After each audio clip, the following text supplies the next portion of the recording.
আসসালামু আলাইকুম ওয়া রাহমাতুল্লাহি ওয়া বারাকাতুহু। বিসমিল্লাহ আলহামদুলিল্লাহ ওয়াহদা ওয়াসসালাতু ওয়াসসালামু আলা রাসূলিল্লাহ ওয়া আলা আলিহি ওয়া সাহবিহি আজমাইন, আম্মা বাদ। আউযু বিল্লাহি মিনাশ শাইতানির রাজিম। বিসমিল্লাহির রহমানির রহিম। রব্বি জিদনি ইলমা রব্বি ইশরাহ লি সাদরি ওয়া ইয়াসসির লি আমরি ওয়াহলুল উকদাতাম মিন লিসানি ইয়াফকাহু কওলি ইয়া মুকাল্লিবাল কুলুব সাব্বিত কলবি আলা দিনিক। আল্লাহুম্মা ইন্নী আসআলুকা ইলমান নাফিআ রিজকান তাইয়্যিবান ওয়া আমালান মুতাকাব্বালা।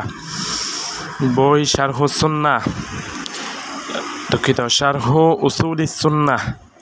শারহ উসুলিস সুন্নাহ মূল ভাষ্য ইমাম আহমদ ইবনে হাম্বল রাহিমাহুল্লাহ, ব্যাখ্যা শেখ আব্দুল আজিজ ইবনে আবদুল্লাহ রাজিহি, অনুবাদ Abdullah Mahmud. Believers vision. Sharh Usulis Sunnah, Sharh Usulis সুন্নাহ ইমাম আহমদ ইবনে হাম্বল রাহিমাহুল্লাহ, ব্যাখ্যা শেখ আব্দুল আজিজ ইবনে আবদুল্লাহ রাজিহি, অনুবাদ Abdullah Mahmud. Believers vision, beliversvision.com।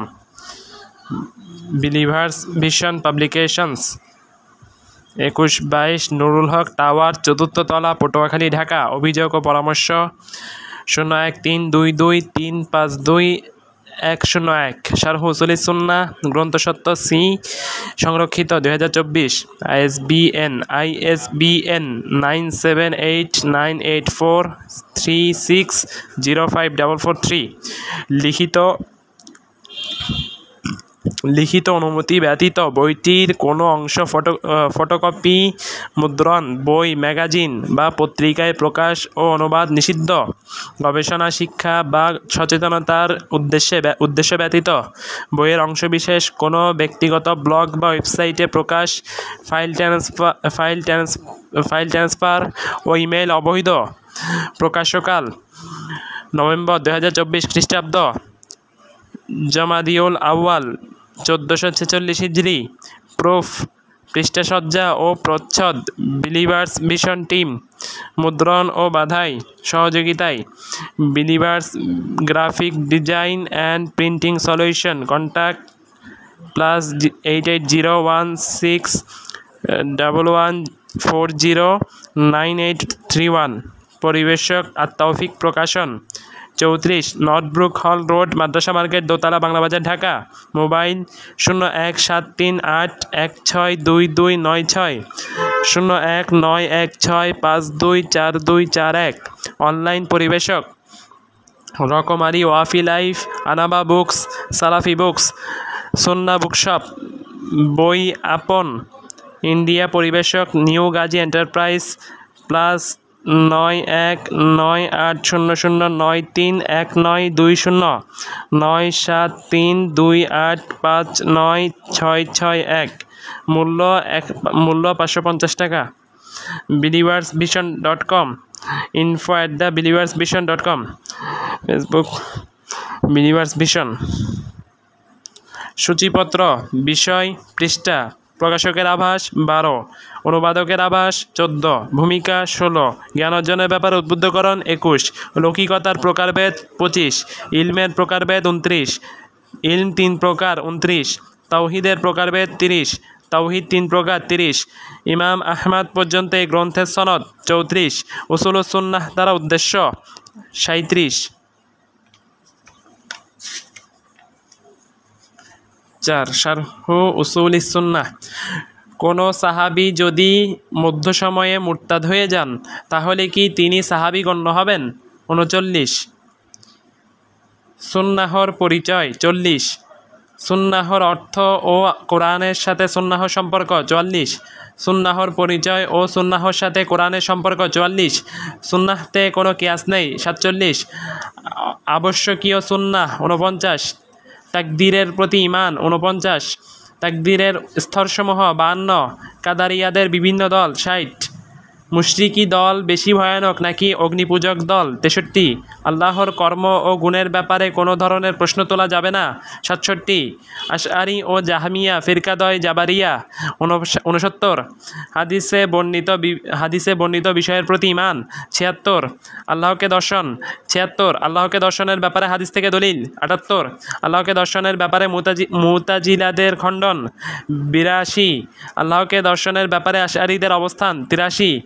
Ashari ও মুতাজিলার মাঝে পার্থক্য 85। সূচিপত্র 5 আশআরীদের ব্যাপারে বিধান 85 আবুল হাসান আশআরীর আকীদার বিভিন্ন স্তর 86 দিন নিয়ে বিতর্ক করা 87 কোরআন আল্লাহর কালাম, কোরআন মাখলুক নয় 93 আল্লাহর কালামের প্রকারভেদ 93 কোরআনের ব্যাপারে মুতাজিলাদের আকীদা 98 কোরআনের ব্যাপারে আশআরীদের আকীদা 99 কালাম ও কওল শব্দ ব্যবহারের সময় মানুষদের প্রকারভেদ 102 কোরআনের শব্দ ও অর্থ উভয়ই আল্লাহর কালাম, উচ্চারিত কোরআন মাখলুক এবং এ ব্যাপারে নীরবতা পালন করা 104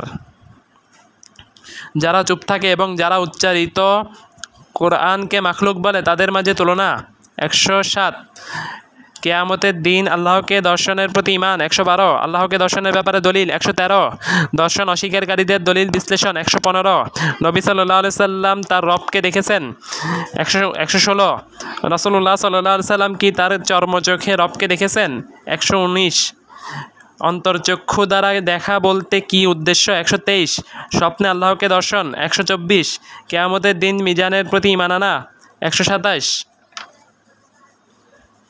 6 শারহ উসুলিস সুন্নাহ মিজানে কি ওজন করা হবে 128 বান্দাদের ওজন করা সংক্রান্ত দলিলাদি 131 মিজানের ব্যাপারে বিদাতীদের অবস্থান 134 আল্লাহ তাআলা কিয়ামতের দিন বান্দাদের সাথে কথা বলবেন 137 হাউজের প্রতি ঈমান 141 হাউজের ব্যাপারে বিদাতীদের অবস্থান 143 যাদেরকে হাউজ থেকে তাড়িয়ে দেওয়া হবে 144 নবী সাল্লাল্লাহু আলাইহি সাল্লাম গায়েব জানতেন না 145 হাউজ আমাদের নবীর জন্য খাস নাকি অন্যান্য নবীরও রয়েছে 146 কিয়ামতের দিন যেসব বিষয় ঘটবে 147 কিয়ামতের 10টি বিষয় সংক্ষিপ্ত আকারে বিন্যাস করা হলো 155 কবরের আযাবের প্রতি ঈমান 157 কবরের আযাব ও নিয়ামতের ব্যাপারে কিতাব থেকে প্রমাণ 157 কবরের আযাব ও নিয়ামতের ব্যাপারে সুন্নাহ থেকে দলিল 161 কবরের আযাব ও নিয়ামতের প্রতি ঈমানের সাথে যা সংযুক্ত হবে 169 কবরের আযাব ও নিয়ামতের ব্যাপারে মুতাজিলাদের মাযহাব 170 জান্নাত ও জাহান্নামে বর্তমানে কেউ কি অবস্থান করছে 173 সূচিপত্র 7 জান্নাত ও জাহান্নামে বর্তমানে কেউ কি অবস্থান করছে 173 নবী সাল্লাল্লাহু আলাইহি সাল্লামের শাফাআতের প্রতি ঈমান আনা 174 নবী সাল্লাল্লাহু আলাইহি সাল্লামের সাথে খাস শাফাআত সমূহ 174 মাসিহুদ দাজ্জালের আবির্ভাবের প্রতি ঈমান আনা এবং ঈমান আনা যে তার দু চোখের মাঝে কাফির লেখা থাকবে 185 কিয়ামতের আলামতের প্রকারভেদ 176 কিয়ামতের ছোট আলামত সমূহ 176 কিয়ামতের বড় আলামত সমূহ 187 গোয়েন্দা সংশ্লিষ্ট হাদিস 191 দাজ্জালের বৈশিষ্ট্য সম্পর্কিত কিছু হাদিস 199 ঈমান হলো কথা ও কাজ যা বাড়ে ও কমে 206 ঈমানের সংজ্ঞা 206 ঈমান বাড়ে ও কমে 207 ঈমানের ব্যাপারে মুরজিয়াদের মাযহাব 209 ঈমানের ব্যাপারে অধিকাংশ আহলুস সুন্নাহর মাযহাব 212 ঈমানের ব্যাপারে খারিজি ও মুতাজিলাদের মাযহাব 216 মুরজিয়াতুল ফুকাহাদের সাথে অধিকাংশ আহলুস সুন্নাহর বিরোধের ধরন 218 সালাত ত্যাগকারীর বিধান 221 8 শারহ উসুলিস সুন্নাহ সালাত ত্যাগ করার ব্যাপারে আলিমদের বিস্তারিত আলোচনা 222 সালাত ত্যাগ করার দুই অবস্থা 222 অলসতা ও অবহেলাবশত সালাত পরিত্যাগকারী কাফির মতের পক্ষের দলিল 225 সালাত পরিত্যাগকারীর ব্যাপারে দায়িত্ব 230 জামাতে সালাত আদায়ের বিধান 230 ফিতনার সময় একজন মুসলিমের দায়িত্ব 235 নবীর পর এই উম্মাহর শ্রেষ্ঠজন 238 অনুচ্ছেদ 245 জান্নাতের সুসংবাদ প্রাপ্ত সাহাবীদের পর বদর যুদ্ধে অংশগ্রহণকারীগণের মর্যাদা নাকি বাইতুর রিজওয়ানে অংশগ্রহণকারীদের মর্যাদা 246 যেসব সাহাবী জান্নাতের সুসংবাদ প্রাপ্ত হন 246 সাহাবীদের স্তরবিন্যাস 247 সাহাবীদের ব্যাপারে বিদাতীদের মাযহাব 249 সাহাবীগণ তাবেঈদের তুলনায় শ্রেষ্ঠ 255 শাসকের কথা শোনা ও মানা 258 যেসব মাধ্যমে শাসন ও কর্তৃত্ব সাব্যস্ত হয় 259 আবু বকর কোন পদ্ধতিতে খলিফা নির্বাচিত হন 259 খোলাফায়ে রাশিদিনের যে পদ্ধতি নির্বাচিত হন খোলাফায়ে রাশিদিন যে পদ্ধতিতে নির্বাচিত হন 261 নির্বাচিত খলিফার জন্য শর্তসমূহ 261 সূচিপত্র 9 নির্বাচিত খলিফার জন্য শর্তসমূহ 261 তরবারির মাধ্যমে খেলাফতে অধিষ্ঠিত হওয়া 262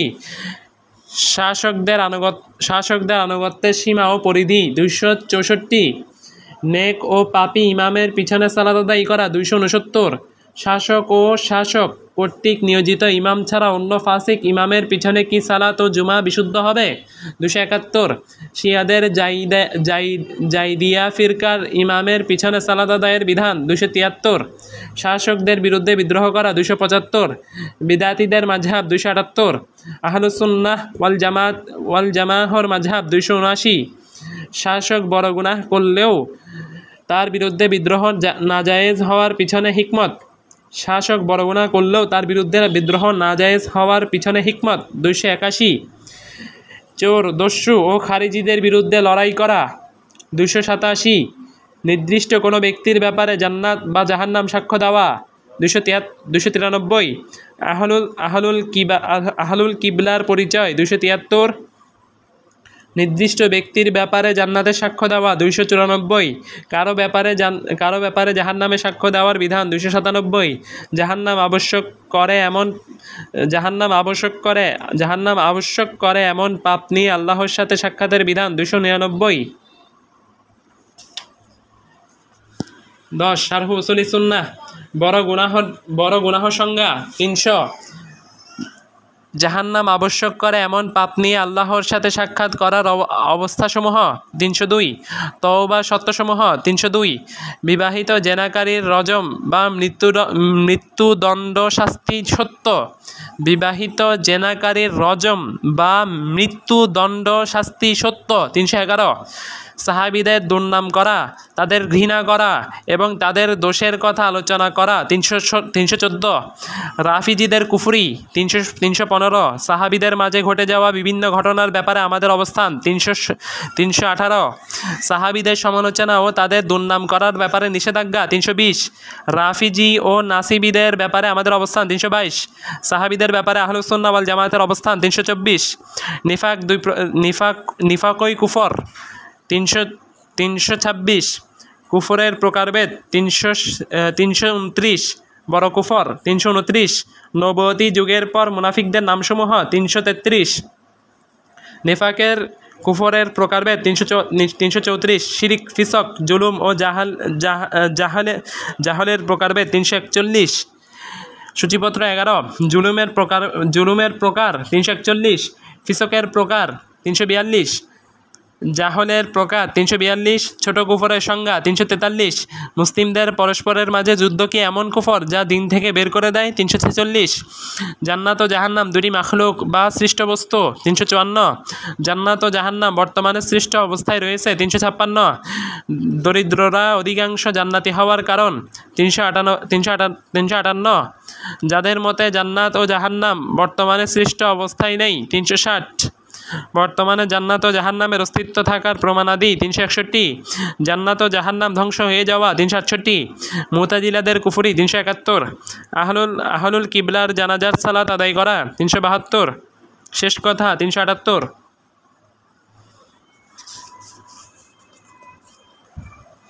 প্রকাশকের আবাস সমস্ত প্রশংসা আল্লাহর সালাত ও সালাম বর্ষিত হোক সর্বশেষ নবী ও রাসূল মুহাম্মদ ইবনু আবদুল্লাহর প্রতি। কিছু বই আছে যা আহলুস সুন্নাহর আকীদা ও মানহাজের মৌলিক বই, ক্লাসিক বই। যেসব বইয়ের হাওয়ালা বা বক্তব্য ছাড়া আকীদা ও মানহাজের যে কোনো বই যেন অসম্পূর্ণ, এমনই একটি বই হলো ইমাম আহমদ বিন হাম্বল রাহিমাহুল্লাহর উসুলুস সুন্নাহ। এই রিসালাহর গুরুত্ব আমার বলার অপেক্ষা রাখে না। একাধিক আলিম যুগে যুগে এই ক্লাসিক বইটার ব্যাখ্যা করেছেন। তার মধ্যে ইলমি মহলে সমাদৃত একটি ব্যাখ্যা গ্রন্থ হলো শেখ রাজিহির এই ব্যাখ্যা গ্রন্থটি। এই ব্যাখ্যাটি তুলনামূলকভাবে অনেক সহজবোধ্য, সুখপাঠ্য। শেখ এমনভাবে পয়েন্ট ধরে ব্যাখ্যা করেছেন যে মনে হবে তিনি যেন পাঠকের পিঠে হাত বুলিয়ে বুঝিয়ে দিচ্ছেন। জটিল কথাগুলো একবার ছাড়া দুবার বলে মন মগজে গেঁথে দিচ্ছেন। যতটা সহজভাবে বলা যায় প্রাসঙ্গিক মাসআলা বর্ণনা করে পাঠকের মনে উদয় হওয়া সম্ভাব্য প্রশ্ন ও সংশয়ের জবাব দিয়েছেন। বইটি আপনার আকীদা ও মানহাজকে পরিপক্ক ও পোক্ত করবে, আপনার অনেক দিনের সংশয় নিরসন করবে, স্থিরতা আসবে ইনশাআল্লাহ। বিলিভার্স ভিশন পরিবার উস্তাজ আব্দুল্লাহ মাহমুদ হাফিজাহুল্লাহর কৃতজ্ঞতা স্বীকার করছি। দিনের এই পরিশ্রমী খাদিম নিজ গতিতে একের পর এক কাজ করে যাচ্ছেন। তার হাত থেকে আমরা বাংলাভাষীরা ছোট বড় একাধিক উপকারী কিতাব পেয়েছি। তিনি শিক্ষকতার পাশাপাশি তর্জমা, সম্পাদনা ও লেখালেখির মাধ্যমে ইলমি ময়দানে গুরুত্বপূর্ণ ভূমিকা পালন করছেন। আল্লাহ তাআলা তার খিদমতসমূহ কবুল করে নিন। তার মাধ্যমে আমাদেরকে আরও বেশি উপকৃত হওয়ার তৌফিক দিন। তার হায়াত ও কর্মে বরকত দিন, আমিন। কাজ করলে ভুল হবে, মানুষ ভুলের ঊর্ধ্বে নয়। যথাসাধ্য যত্ন ও মনোযোগ সহকারে কাজ করার পরও অনেক সময় ভুল ত্রুটি বিচ্যুতি থেকে যায়, যার জন্য আমরা পাঠক ও শুভাকাঙ্ক্ষীদের থেকে ক্ষমাসুন্দর আচরণ, সংশোধনী বার্তা আশা করি, যাতে আমরা কাজের মান আরও উন্নত করতে পারি। পরিশেষে আল্লাহ তাআলা বইটিকে সংশ্লিষ্ট সকলের নাজাতের উসিলা করে দিন, আমিন। মোহাম্মদ মাহিন আলম, প্রকাশক, বিলিভার্স ভিশন পাবলিকেশনস। প্রকাশকের আবাস, 13 পৃষ্ঠা শেষ। অনুবাদকের আভাস। ইন্নাল হামদালিল্লাহি ওয়াহদা ওয়াসসালাতু ওয়াসসালামু আলা মান লা নাবিয়্যা বা'দা। ইমাম আহমদ ইবনে হাম্বল রাহিমাহুল্লাহ আহলে সুন্নাহ ওয়াল জামাআহর আকীদা ও মানহাজের পতাকা সকল প্রকার বিদাতি ও ভ্রান্ত আকীদা ও মানহাজের উপর উড্ডীন রাখতে তিনি যে ভূমিকা রাখেন এবং নানান পরীক্ষা ও নির্যাতনকে অম্লান বদনে মেনে নেন, তার নজির নেই। এজন্য তার উপাধি দেওয়া হয় ইমাম আহলিস সুন্নাহ ওয়াল জামাআহ বা আহলুস সুন্নাহ ওয়াল জামাআহর ইমাম। এ এক অনন্য উপাধি। তার ব্যাপারে আর কিছু বলার প্রয়োজন নেই। আলহামদুলিল্লাহ, ইমামের আকীদা ও মানহাজ বিষয়ক আরবি কথাগুলো আমার কলমের কালিতে বাংলা ভাষায় কথা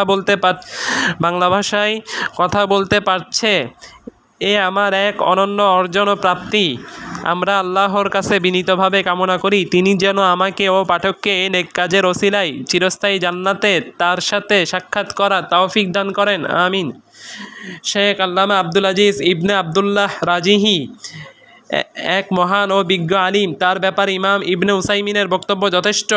শেখ সালিহ এর এক ভিডিও বার্তায় আমি তাকে বলতে শুনেছি, তিনি বলেন, আমি মৃত্যুকালীন অসুস্থতার সময় ইবনে উসাইমিন রাহিমাহুল্লাহকে জিজ্ঞেস করি, আপনার অনুপস্থিতিতে আমরা কার কাছে জিজ্ঞেস করব? তিনি বলেন, শেখ সালিহ ফাউজান, শেখ আব্দুর রহমান বার্রাক এবং শেখ আব্দুল আজিজ রাজিহি। শেখ আল্লামা আব্দুল আজিজ রাজিহির বই বাংলায় এই প্রথম অনুবাদ হচ্ছে এবং বাংলাভাষীরা তার জ্ঞানের মাধ্যমে উপকৃত হওয়ার সুযোগ পাচ্ছে। এটি বাংলাভাষী পাঠকদের জন্য আনন্দের সংবাদ। এই গ্রন্থের মূল ভাষ্যকার ইমাম আহমদ ইবনে হাম্বল, তার ব্যাখ্যাকার আল্লামা আব্দুল আজিজ ইবনে আবদুল্লাহ রাজিহি, দুজনেই দুই যুগের বিরাট পণ্ডিত। কাজেই এই বই নিয়ে আমার বেশি কিছু লেখার দুঃসাহস করা আমার পক্ষে সম্ভব নয়। কৃতজ্ঞতা জ্ঞাপন করছি বিলিভার্স পাবলিকেশনস এর বই প্রকাশ করার জন্য।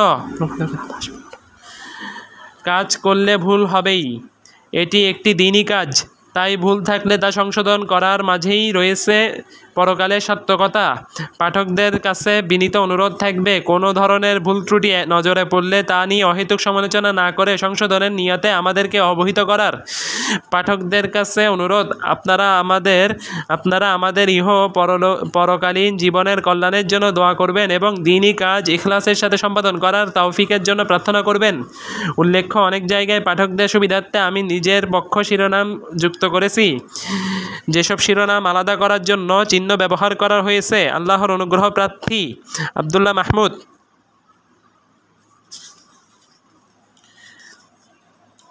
বিসমিল্লাহির রহমানির রহিম। ভূমিকা। সমস্ত প্রশংসা আল্লাহর, যিনি আমরা তার প্রশংসা করি ও তার কাছে ক্ষমা চাই। আমরা আল্লাহর কাছে আমাদের নফসের অনিষ্ট থেকে এবং আমাদের আমলের খারাপি থেকে আশ্রয় চাই। আল্লাহ যাকে হেদায়েত দেন তার কোনো ভ্রষ্টতাকারী নেই এবং যাকে ভ্রষ্ট করেন তার কোনো হেদায়েতকারী নেই। আমি সাক্ষ্য দিচ্ছি আল্লাহ ছাড়া সত্য কোনো ইলাহ নেই, তিনি একক, তার কোনো শরিক নেই। সাক্ষ্য দিচ্ছি আমাদের সাইয়্যেদ, আমাদের নবী, আমাদের ইমাম ও আমাদের আদর্শ হলেন মুহাম্মদ ইবনে আবদুল্লাহ সাক্ষ্য দিচ্ছি তিনি মানুষ জিন ও আরব অনারবের কাছে প্রেরিত রাসূল। সাক্ষ্য দিচ্ছি তিনি সর্বশেষ নবী, তারপর কোনো নবী নেই। তিনি রিসালাত পৌঁছিয়ে দিয়েছেন, আমানত আদায় করে দিয়েছেন, উম্মাহর কল্যাণ কামনা করেছেন এবং আল্লাহর জন্য পরিপূর্ণ চেষ্টা চালিয়ে গিয়েছেন। এভাবে তার রব্বের পক্ষ থেকে মৃত্যু এসেছে। তার উপর সালাত ও সালাম বর্ষিত হোক এবং তার নবী রাসূল ভাইগণের উপর, তার পরিবার ও সাহাবীর উপর এবং কিয়ামত পর্যন্ত ভালোভাবে তার অনুসরণকারীদের উপর। ইমামু আহলিস সুন্নাহ আহমদ ইবনে হাম্বলের উসুলুস সুন্নাহ রিসালাহটি আকীদা বিষয়ে সালাফদের মাযহাব সাব্যস্তকরণ সংশ্লিষ্ট আর জ্ঞাত বিষয় যে সালাফে সালিহ সাহাবী ও তাবিঈগণ এর মাযহাব হলো তারা কিতাব ও সুন্নাহর প্রতি ঈমান রাখতেন, আল্লাহর নাম ও গুণাবলী বিশ্বাস করতেন, নাম ও গুণাবলী যেভাবে এসেছে সেভাবে চালিয়ে দিতেন এবং বিদাতীদের মতো তাবিল ও তাহরিফ করতেন না। সাহাবী যুগের শেষের দিকে বিদাতীদের প্রকাশ ঘটে, যেমন খারিজি, মুতাজিলা, মুরজিয়া, জাহমিয়া, আশারি, কাদারিয়া প্রমুখ। এসব ফিরকা বিষয়ে জানতে দেখুন আল ফারকু বাইনাল ফিরাক লিল বাগদাদি ও আল ফাসলু ফিল মিনাল ওয়ান নিহাল। এসব ভূমিকা 17। এসব বিভ্রান্ত ফিরকা সঠিক রাস্তা থেকে বিচ্যুত হয়ে যায় এবং সিরাতুল মুস্তাকিম থেকে ভ্রান্ত হয়ে যায়। তারা কয়েক প্রকারে বিভক্ত, তাদের কতক কাফির আর কতক মুসলিম।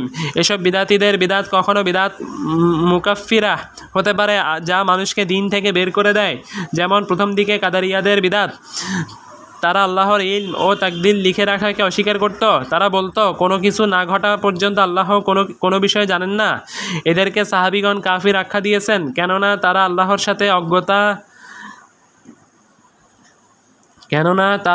সাথে অজ্ঞতাকে সম্পৃক্ত করেছে। তারা বলতো পূর্ব নির্ধারণ ছাড়াই সব কিছুই তাৎক্ষণিক ঘটে থাকে। তাদেরকে ইবনে উমর প্রমুখ সাহাবীগণ কাফির বলেছেন। কাদারিয়াদের এই প্রথম প্রজন্ম বিলুপ্ত হওয়ার পর তাদের মধ্যপন্থী ফিরকা অবশিষ্ট থেকে যায়, যারা আল্লাহর জ্ঞান ও আল্লাহ কর্তৃক তকদীর লিখে রাখার প্রতি ঈমান আনত, কিন্তু আল্লাহর সর্বব্যাপী ইচ্ছা ও চাওয়া ও সর্বব্যাপী সৃষ্টিকরণকে স্বীকার করে। তারা আল্লাহর ইচ্ছা ও সৃষ্টি থেকে বান্দাদের কর্মকে বের করে দেয়। তারা এসব করে তাদের সামনে থাকা সংশয় সন্দেহের কারণে। এছাড়া যেমন জাহমিয়ারা হাকিকিভাবে আল্লাহর নাম ও গুণাবলীকে অস্বীকার করে, আর নাম ও গুণাবলী অস্বীকারের ফলাফল দ্বারাই অস্তিত্বহীনতা। তারা সত্তা সাব্যস্ত করেনি, আর নাম ও গুণাবলী ব্যতীত সত্তার কোনো অস্তিত্ব থাকে না। এই কারণে পাঁচশত আলিম তাদের কাফির আখ্যা দেন। যেমন আল্লামা ইবনুল কাইয়িম রাহিমাহুল্লাহ বলেন, তাদের ব্যাপারে কুফরি বেঁধে দেন। বিভিন্ন এলাকার 500 আলিম, ইমাম লালাকাই তাদের এ মত বর্ণনা করেন, বরং তার পূর্বে তাবারানি বর্ণনা করেন। শারহুন নুনিয়ে 1 খণ্ড 290 পৃষ্ঠা। একইভাবে রাফিজিদের আলিমগণ কাফির আখ্যা দিয়েছেন এবং তাদেরকে তারা 72 ফিরকা।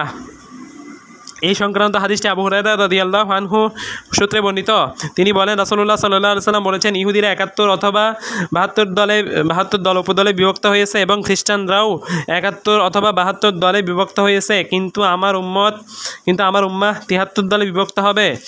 সুনানু আবি দাউদ 4596, সুনানু তিরমিজি 2640, সুনানু ইবনে মাজাহ 3691, 3991, 3991, সুনানু ইবনু মাজাহ 3991। হাদিসটি সহিহ।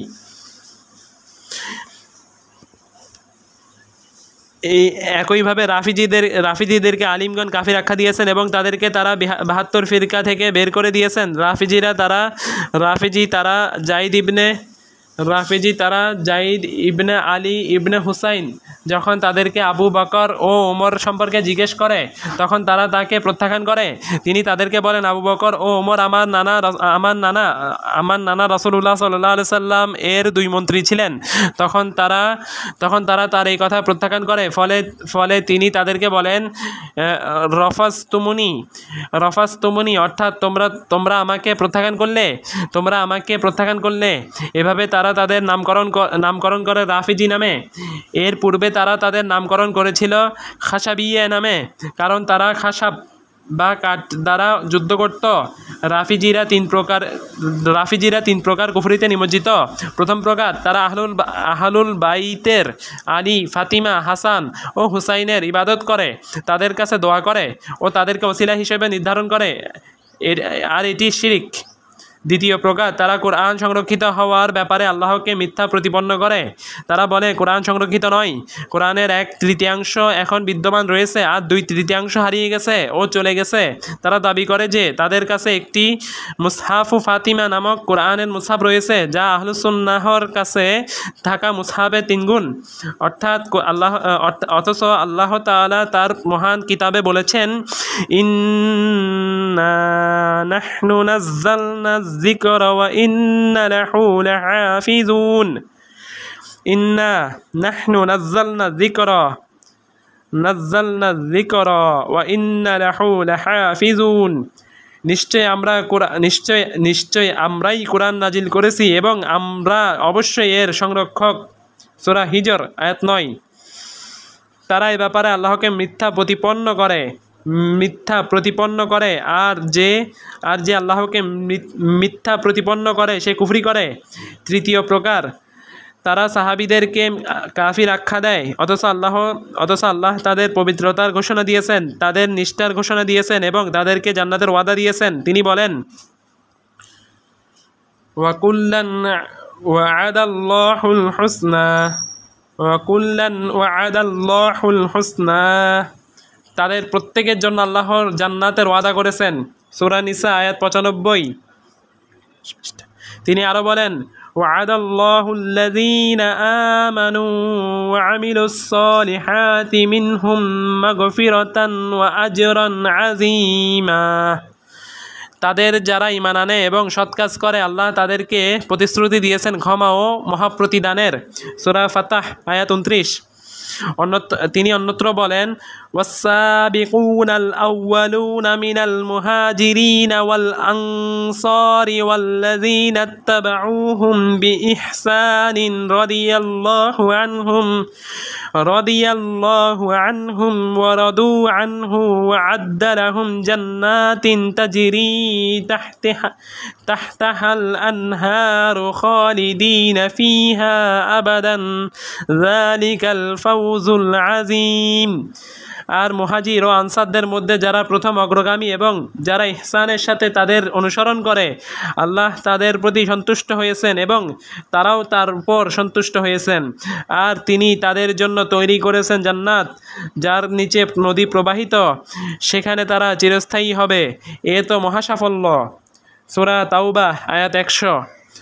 অন্য আয়াতে আল্লাহ তাআলা বলেন, قد رضي الله عن المؤمنين إذ يبايعونك تحت الشجرة।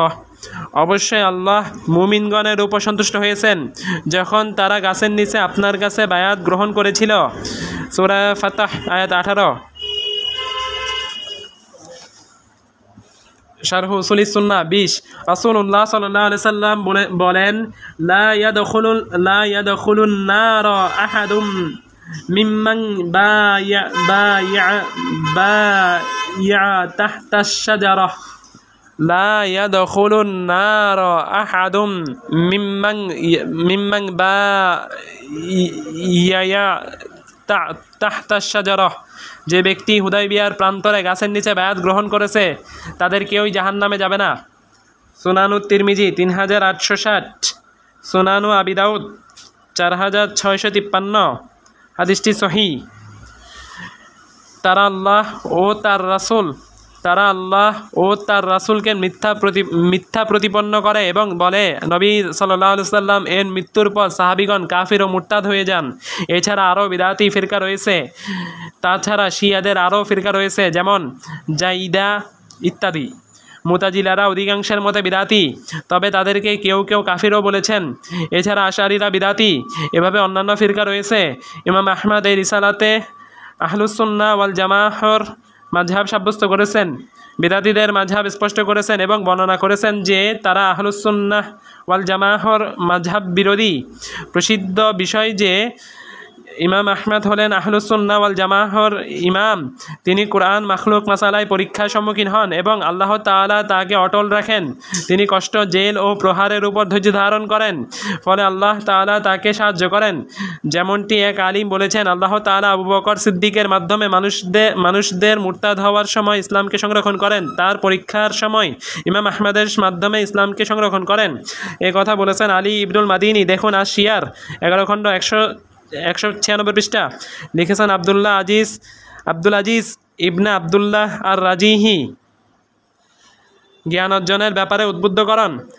একজন মানুষ যা কিছুতে নিজের বয়স, সময় ও উত্তম বস্তু ব্যয় করে তার মধ্যে সবচেয়ে শ্রেষ্ঠ হলো জ্ঞান অর্জন, ইলম শেখা ও শিক্ষা দেওয়া। এটি সবচেয়ে উত্তম ইবাদতের একটি এবং আল্লাহর নৈকট্য লাভের সবচেয়ে শ্রেষ্ঠ মাধ্যমের অন্যতম। আলিমগণ সাব্যস্ত করেছেন যে এটি সর্বশ্রেষ্ঠ নফল ইবাদত। কাজেই জ্ঞান শেখা ও শিক্ষা দেওয়া সর্বশ্রেষ্ঠ নফল ইবাদত। সালাত, সিয়াম বা হজের মতো কোনো নফল ইবাদত যদি জ্ঞান শেখা ও শিক্ষা দেওয়ার সাথে একত্রিত হয় এবং যে কোনো একটি সম্পাদনের সুযোগ থাকতো, তাহলে জ্ঞান শেখা ও শিক্ষা দেওয়া প্রাধান্য পাবে। এর কারণ হলো সালাত, সিয়াম, যাকাত ও হজের মতো নফল ইবাদতের উপকারিতা নফল ইবাদত সম্পাদনকারীর মাঝে সীমাবদ্ধ থাকে, কিন্তু জ্ঞান শিক্ষা ও শিক্ষার মাধ্যমে অন্যরা উপকার লাভ করে। একজন মানুষ যখন শিখে বিচক্ষণ হয় ও শরীয়তের ব্যাপারে গভীর জ্ঞান অর্জন করে তখন নিজের মাঝে থাকা অজ্ঞতা সে দূর করে। মৌলিকভাবে মানুষের মূলত কোনো জ্ঞান নেই। আল্লাহ তাআলা বলেন, ওয়াল্লাহু আখরাজাকুম মিন বুতুনি উম্মাহাতিকুম লা ইয়ালামুনা শাইয়া। আর আল্লাহ তোমাদেরকে নির্গত করেছেন তোমাদের মাতৃগর্ভ থেকে এমন অবস্থায় যে তোমরা কিছুই জানতে না। সূরা নাহল আয়াত 78। তিনি আরও বলেন, ওয়াওয়াজাদাকা দাল্লান ফাহাদা। আর তিনি আপনাকে পেলেন পথ সম্পর্কে অনবহিত, অতঃপর তিনি পথের নির্দেশ দিলেন। সূরা জুহা আয়াত 7। কাজেই মানুষের মূল অবস্থা হলো সে জানে না, এরপর সে শিক্ষা গ্রহণ করে থাকে এবং বিচক্ষণ হয়, অতঃপর নিজের মাঝে থাকা অজ্ঞতা দূর করে, এরপর অন্যের মাঝে থাকা অজ্ঞতা দূর করে। ফলে মানুষ যখন শিখে ও আমল করে, এরপর নিজের জ্ঞান প্রচার করে এবং কষ্টের ধৈর্য ধারণ করে, তখন তারা সফলদের অন্তর্ভুক্ত হয়ে যায়, যাদেরকে আল্লাহ তাআলা অন্যান্য ক্ষতিগ্রস্তদের থেকে আলাদা করেছেন। ওয়াল আসর ইন্নাল ইনসানা লাফি খুসর ইল্লাল্লাযীনা আমানু ওয়া আমিলুস সালিহাতি ওয়া তাওয়াসাউ বিল হাক্কি ওয়া তাওয়াসাউ বিস সাবর। সময়ের শপথ, নিশ্চয়ই মানুষ ক্ষতির মাঝে নিপতিত, কিন্তু তারা নয় যারা ঈমান এনেছে এবং সৎ কাজ করেছে আর পরস্পরকে উপদেশ দিয়েছে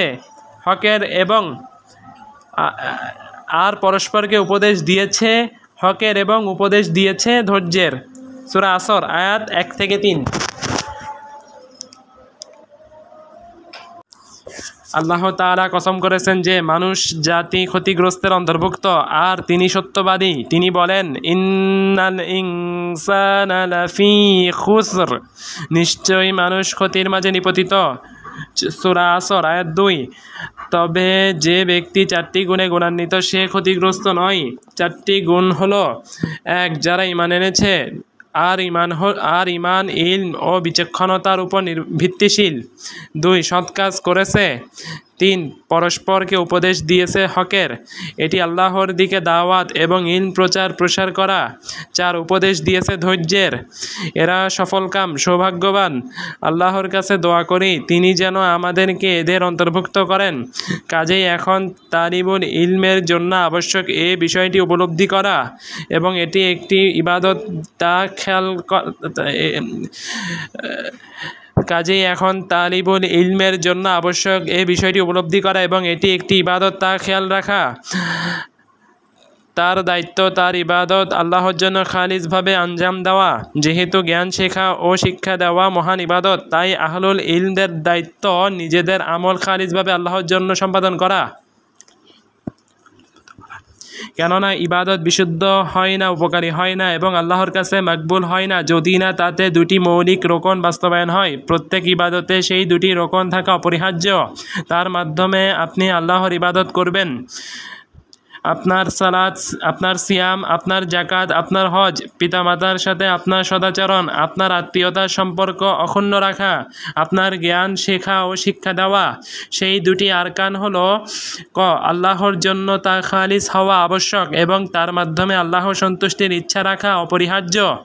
খ সেই ইবাদত সম্পাদন করার ক্ষেত্রে আপনি আল্লাহর রাসূলের অনুসরণ করবেন। এই দুটি মৌলিক রোকন ব্যতীত কোনো ইবাদত বিশুদ্ধ হয় না।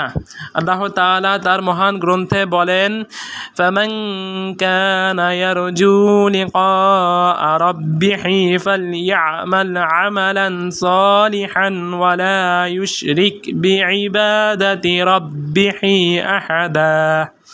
কাজেই যে তার রব এর সাক্ষাৎ কামনা করে সে যেন সৎ কাজ করে ও তার রবের ইবাদতে কাউকেও শরিক না করে। সূরা কাহাফ আয়াত 110। সৎ আমল তাই যা আল্লাহর জন্য হয়, যে আমলে কোনো শিরিক থাকে না, যা আল্লাহর জন্য খালিস হয়। আল্লাহ তাআলা বলেন, ওয়ামান ইউসলিম ওয়াজহাহু ইলাল্লাহি ওয়া হুয়া মুহসিনুন ফাকাদ ইসতামসাকা বিল উরওয়াতিল উসকা ওয়া ইলাল্লাহি আকিবাতুল উমুর। আর যে নিজেকে আল্লাহর কাছে সমর্পণ করে এমত অবস্থায় যে সে মুহসিন, সে তো দৃঢ়ভাবে ধরল এক মজবুত হাতল, আর যাবতীয় কাজের পরিণাম আল্লাহরই কাছে। সূরা লুকমান আয়াত 22। আল্লাহর কাছে সমর্পণ করা হলো আল্লাহর জন্য ইখলাস। আল্লাহর কাছে সমর্পণ করা হলো আল্লাহর জন্য ইখলাস। শারহু উসুলিস সুন্নাহ 24। অন্য আয়াতে তিনি বলেন, মান আসলামা ওয়াজহাহু লিল্লাহি ওয়া হুয়া মুহসিনুন ফালাহু আজরুহু ইনদা রাব্বিহি ওয়ালা খাউফুন আলাইহিম ওয়ালা হুম ইয়াহজানুন।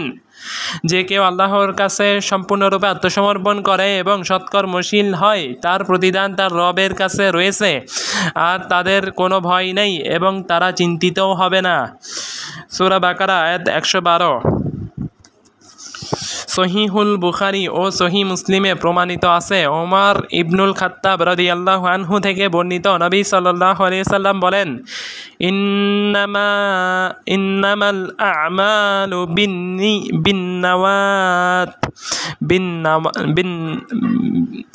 বিন্নাইয়াত ইন্নামাল আ'মালু বিন্নিয়াত ওয়া ইন্নামা লিকুল্লি ইমরিইম মা নাওয়া।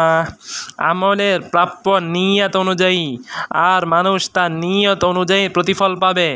আমলের প্রাপ্য নিয়ত অনুযায়ী, আর মানুষ তার নিয়ত অনুযায়ী প্রতিফল পাবে। সহিহুল বুখারী 1, সহিহ মুসলিম 1907।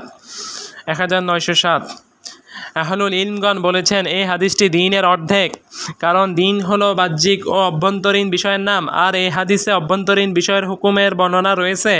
আমলের প্রাপ্য নিয়ত অনুযায়ী, নিয়ত একটি অভ্যন্তরীণ বিষয়, আর মানুষ তার নিয়ত অনুযায়ী প্রতিফল পাবে।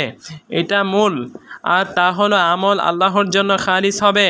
এটি লা ইলাহা ইল্লাল্লাহ সাক্ষ্যদানের দাবি। যদি আল্লাহর জন্য খালিস না হয়, তাহলে তার স্থান দখল করে নেয় শিরিক। এই দ্বিতীয় মূলের উপর প্রমাণ বহন করে সহিহুল বুখারী ও সহিহ মুসলিমে বর্ণিত আয়েশা রাদিয়াল্লাহু আনহা থেকে বর্ণিত হাদিস। নবী সাল্লাল্লাহু আলাইহি সাল্লাম বলেন, মান আহদাসা ফি আমরিনা হাযা মা লাইসা ফিহি ফাহুয়া রাদ্দুন। আমাদের এই শরিয়াতে নেই এমন কিছুর কেউ অনুপ্রবেশ ঘটালে তা প্রত্যাখ্যাত। সহিহুল বুখারী 2697, সহিহ মুসলিম 1718। লৌকিকতার প্রকারভেদ 25। সহিহ মুসলিমের শব্দ হলো, মান আমিলা আমালান লাইসা আলাইহি আমরুনা ফাহুয়া রাদ্দুন। যে ব্যক্তি এমন কোন আমল করল যে ব্যাপারে আমাদের নির্দেশনা নেই, তা প্রত্যাখ্যাত। সহিহ মুসলিম 1718। এই হাদিস এই হাদিস বাহ্যিকতার সাথে সম্পৃক্ত। কাজেই যখন কোনো আমলে নবী সাল্লাল্লাহু আলাইহি সাল্লামের অনুসরণ থাকে না, তখন তার স্থান দখল করে নেয় বিদআত। অতএব একজন মুসলিমের জন্য আবশ্যক নিজের নিয়াত বিশুদ্ধ করা এবং আল্লাহর জন্য খালিসভাবে আমল করার লক্ষ্যে নিজের নফসের সাথে জিহাদ করা, যাতে করে আমল হয় মাকবুল, বরকতময় ও আল্লাহর দরবারে উপকারী। আর আমলে যদি লৌকিকতার মতো কোনো শিরিক প্রবেশ করে, তাতে শিরিক মিশ্রিত হয় ও মিশে যায়, তাহলে আমল বাতিল হয়ে যায়। লৌকিকতার প্রকারভেদ। প্রথম প্রকার এমন লৌকিকতা যা বড় শিরিক, যেমন মুনাফিকদের লৌকিকতা। তারা নবী সাল্লাল্লাহু আলাইহি সাল্লামের যুগে ইসলামে প্রবেশ করেছিল নিফাকি বশত, যেমন আব্দুল্লাহ ইবনে উবাই প্রমুখ। এরা বড় শিরিক করে, ফলে তাদের আমল বাতিল, এদের কোনো আমল কবুল করা হবে না। আল্লাহ তাআলা বলেন, ইন্নাল মুনাফিকিনা ফিদ দারকিল আসফালি মিনান নারি ওয়া লান তাজিদা লাহুম নাসীরা। মুনাফিকরা তো জাহান্নামে নিম্ন স্তরে থাকবে এবং তাদের জন্য আপনি কখনো কোনো সহায় পাবেন না। সূরা নিসা আয়াত 145। দ্বিতীয় প্রকার ছোট লৌকিকতা ও হালকা লৌকিকতা। এই লৌকিকতা মুমিনদের থেকে প্রকাশ পেয়ে থাকে। মুমিন আল্লাহর জন্য ইসলাম গ্রহণ করে, সেই ইসলামে প্রবেশ করে নিফাকি বশত নয়, বরং ইসলামে প্রবেশ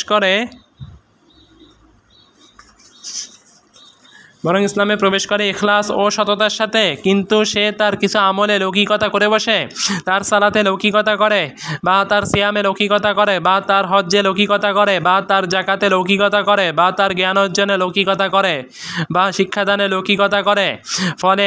ফলে এই লৌকিকতা তার সেই আমলকে বাতিল করে দেয় যে আমলে লৌকিকতা যুক্ত হয়। কিন্তু লৌকিকতা যদি অন্তরে জাগ্রত হয় আর মানুষ তা দমন ও দূর করার চেষ্টা করে এবং আল্লাহর কাছে শয়তান থেকে আশ্রয় চায়, তাহলে তা তার ক্ষতি করে না। কিন্তু যদি সে লৌকিকতাভাবে উন্মুক্ত ছেড়ে দেয়, উন্মুক্ত ছেড়ে দেয় এবং আমলে ও ইবাদতের শেষ পর্যন্ত তা অব্যাহত থাকে, তাহলে বলা হয় তা আমলটিকে বাতিল করে দেয়। তবে এ কথাও বলা হয় যে তার প্রথম নিয়ত অনুযায়ী তাকে প্রতিদান দেওয়া হবে। সহিহ মুসলিমে আবু হুরায়রা রাদিয়াল্লাহু আনহু থেকে প্রমাণিত আছে, নবী সাল্লাল্লাহু আলাইহি ওয়াসাল্লাম বলেন, কিয়ামতের দিন সর্বপ্রথম যার বিচার করা হবে সে হচ্ছে এমন একজন যে শহীদ হয়েছিল। তাকে উপস্থিত করা হবে এবং আল্লাহ তার নিয়ামত রাশির কথা তাকে বলবেন এবং সে তার সবটাই চিনতে পারবে। তখন আল্লাহ তাআলা বলবেন, এর বিনিময়ে কি আমল করেছিলে? সে বলবে, আমি তোমারই পথে যুদ্ধ করেছি, এমনকি শেষ পর্যন্ত শহীদ হয়েছি। তখন আল্লাহ তাআলা বলবেন, তুমি মিথ্যা বলেছ, তুমি বরং এজন্যই যুদ্ধ করেছিলে যাতে লোকে তোমাকে বলে তুমি বীর। আর তা বলা হয়েছে। এরপর নির্দেশ দেওয়া হবে, সে মতে তাকে উপর করে হেঁচড়িয়ে নিয়ে যাওয়া হবে এবং জাহান্নামে নিক্ষেপ করা হবে। তারপর এমন এক ব্যক্তির বিচার করা হবে যে জ্ঞান অর্জন ও বিতরণ করেছে এবং কোরআন মাজিদ অধ্যয়ন করেছে।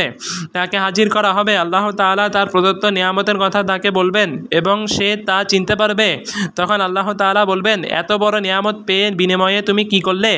জবাবে সে বলবে, আমি জ্ঞান অর্জন করেছি এবং তা শিক্ষা দিয়েছি এবং তোমারই সন্তুষ্টি লাভের উদ্দেশ্যে কোরআন অধ্যয়ন করেছি। জবাবে আল্লাহ তাআলা বলবেন, তুমি মিথ্যা বলেছ, তুমি তো জ্ঞান অর্জন করেছিলে এই জন্যে যাতে লোকে তোমাকে জ্ঞানী বলে, কোরআন তেলাওয়াত করেছিলে এই জন্য যাতে লোকে বলে তুমি একজন কারি। আর তা বলা হয়েছে। তারপর নির্দেশ দেওয়া হবে, সে মতে তাকে উপর করে হেঁচড়িয়ে নিয়ে যাওয়া হবে এবং জাহান্নামে নিক্ষেপ করা হবে। তারপর এমন এক ব্যক্তির বিচার হবে যাকে আল্লাহ তাআলা সচ্ছলতা ও সর্ববিত্ত বৈভব দান করেছেন। তাকে উপস্থিত করা হবে এবং তাকে প্রদত্ত নিয়ামত সমূহের কথা তাকে বলবেন, সে তা চিনতে পারবে। তখন আল্লাহ তাআলা বলবেন, এইসব নিয়ামতের বিনিময়ে তুমি কি আমল করেছ? জবাবে সে বলবে, সম্পদ ব্যয়ের এমন কোনো খাত নেই যাতে সম্পদ ব্যয় করা তুমি পছন্দ করো, আমি সে খাতে তোমার সন্তুষ্টির জন্য ব্যয় করেছি। তখন আল্লাহ তাআলা বলবেন, তুমি মিথ্যা বলেছ,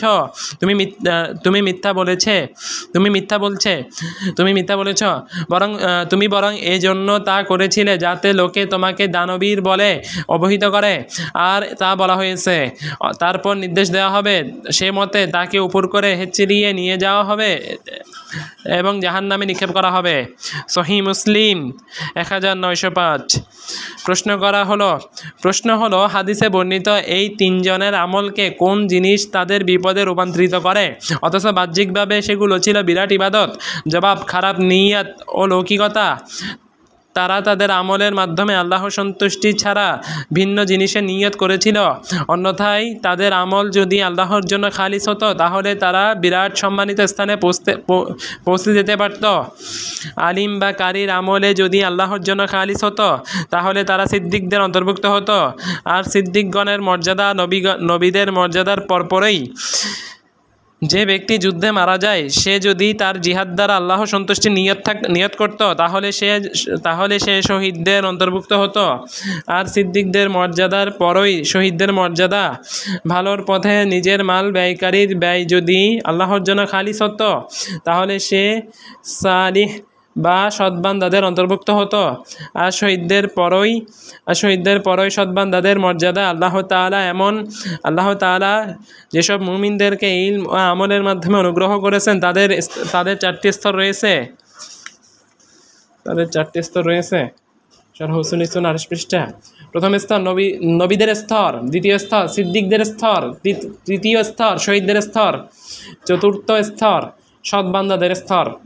আল্লাহ তাআলা তার মহান কিতাবে বলেন, وَمَنْ يُطِعِ اللَّهَ وَالرَّسُولَ فَأُولَئِكَ مَعَ الَّذِينَ أَنْعَمَ اللَّهُ عَلَيْهِمْ مِنَ النَّبِيِّينَ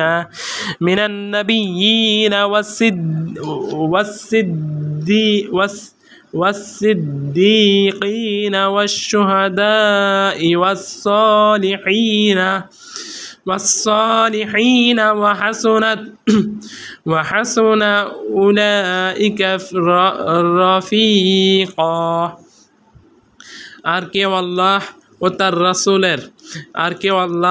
রাসূলের আনুগত্য করলে সে নবী, সিদ্দিক, সত্যনিষ্ঠ, শহীদ ও সৎকর্মপরায়ণ যাদের প্রতি আল্লাহ অনুগ্রহ করেছেন তাদের সঙ্গী হবে, এবং তারা কত উত্তম সঙ্গী।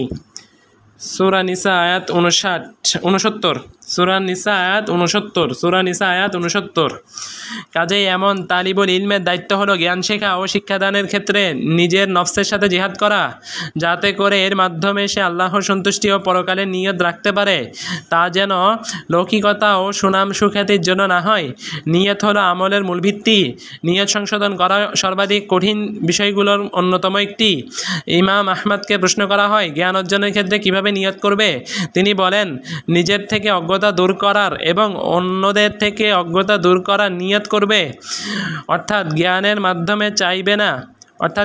মাধ্যমে চাইবে না দুনিয়া, মাল, নেতৃত্ব, যশ, খ্যাতি, সুনাম সুখ্যাতি ও চাকরি, বরং নিজের থেকে অজ্ঞতা দূর করার এবং অন্যদের থেকে অজ্ঞতা দূর করার নিয়ত করবে।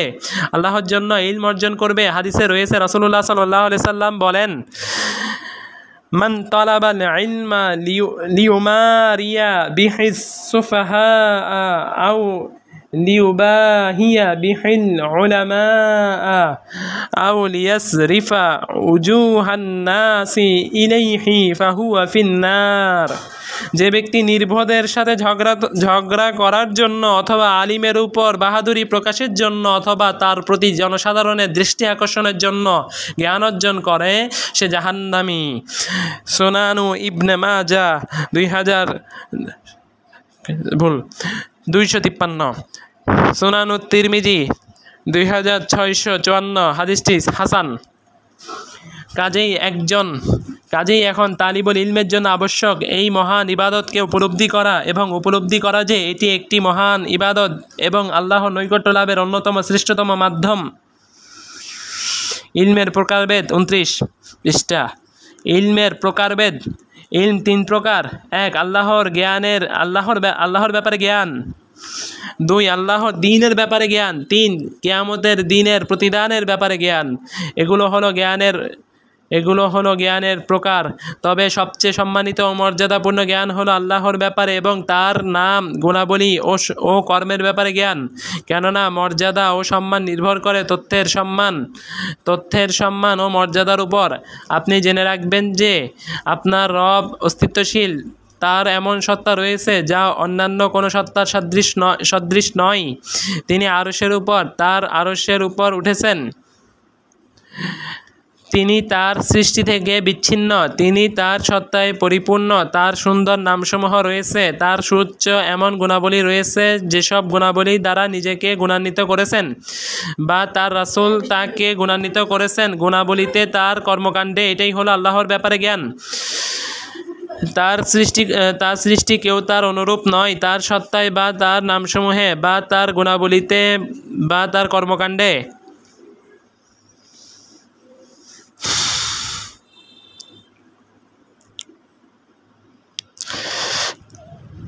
এটাই হলো আল্লাহর ব্যাপারে জ্ঞান।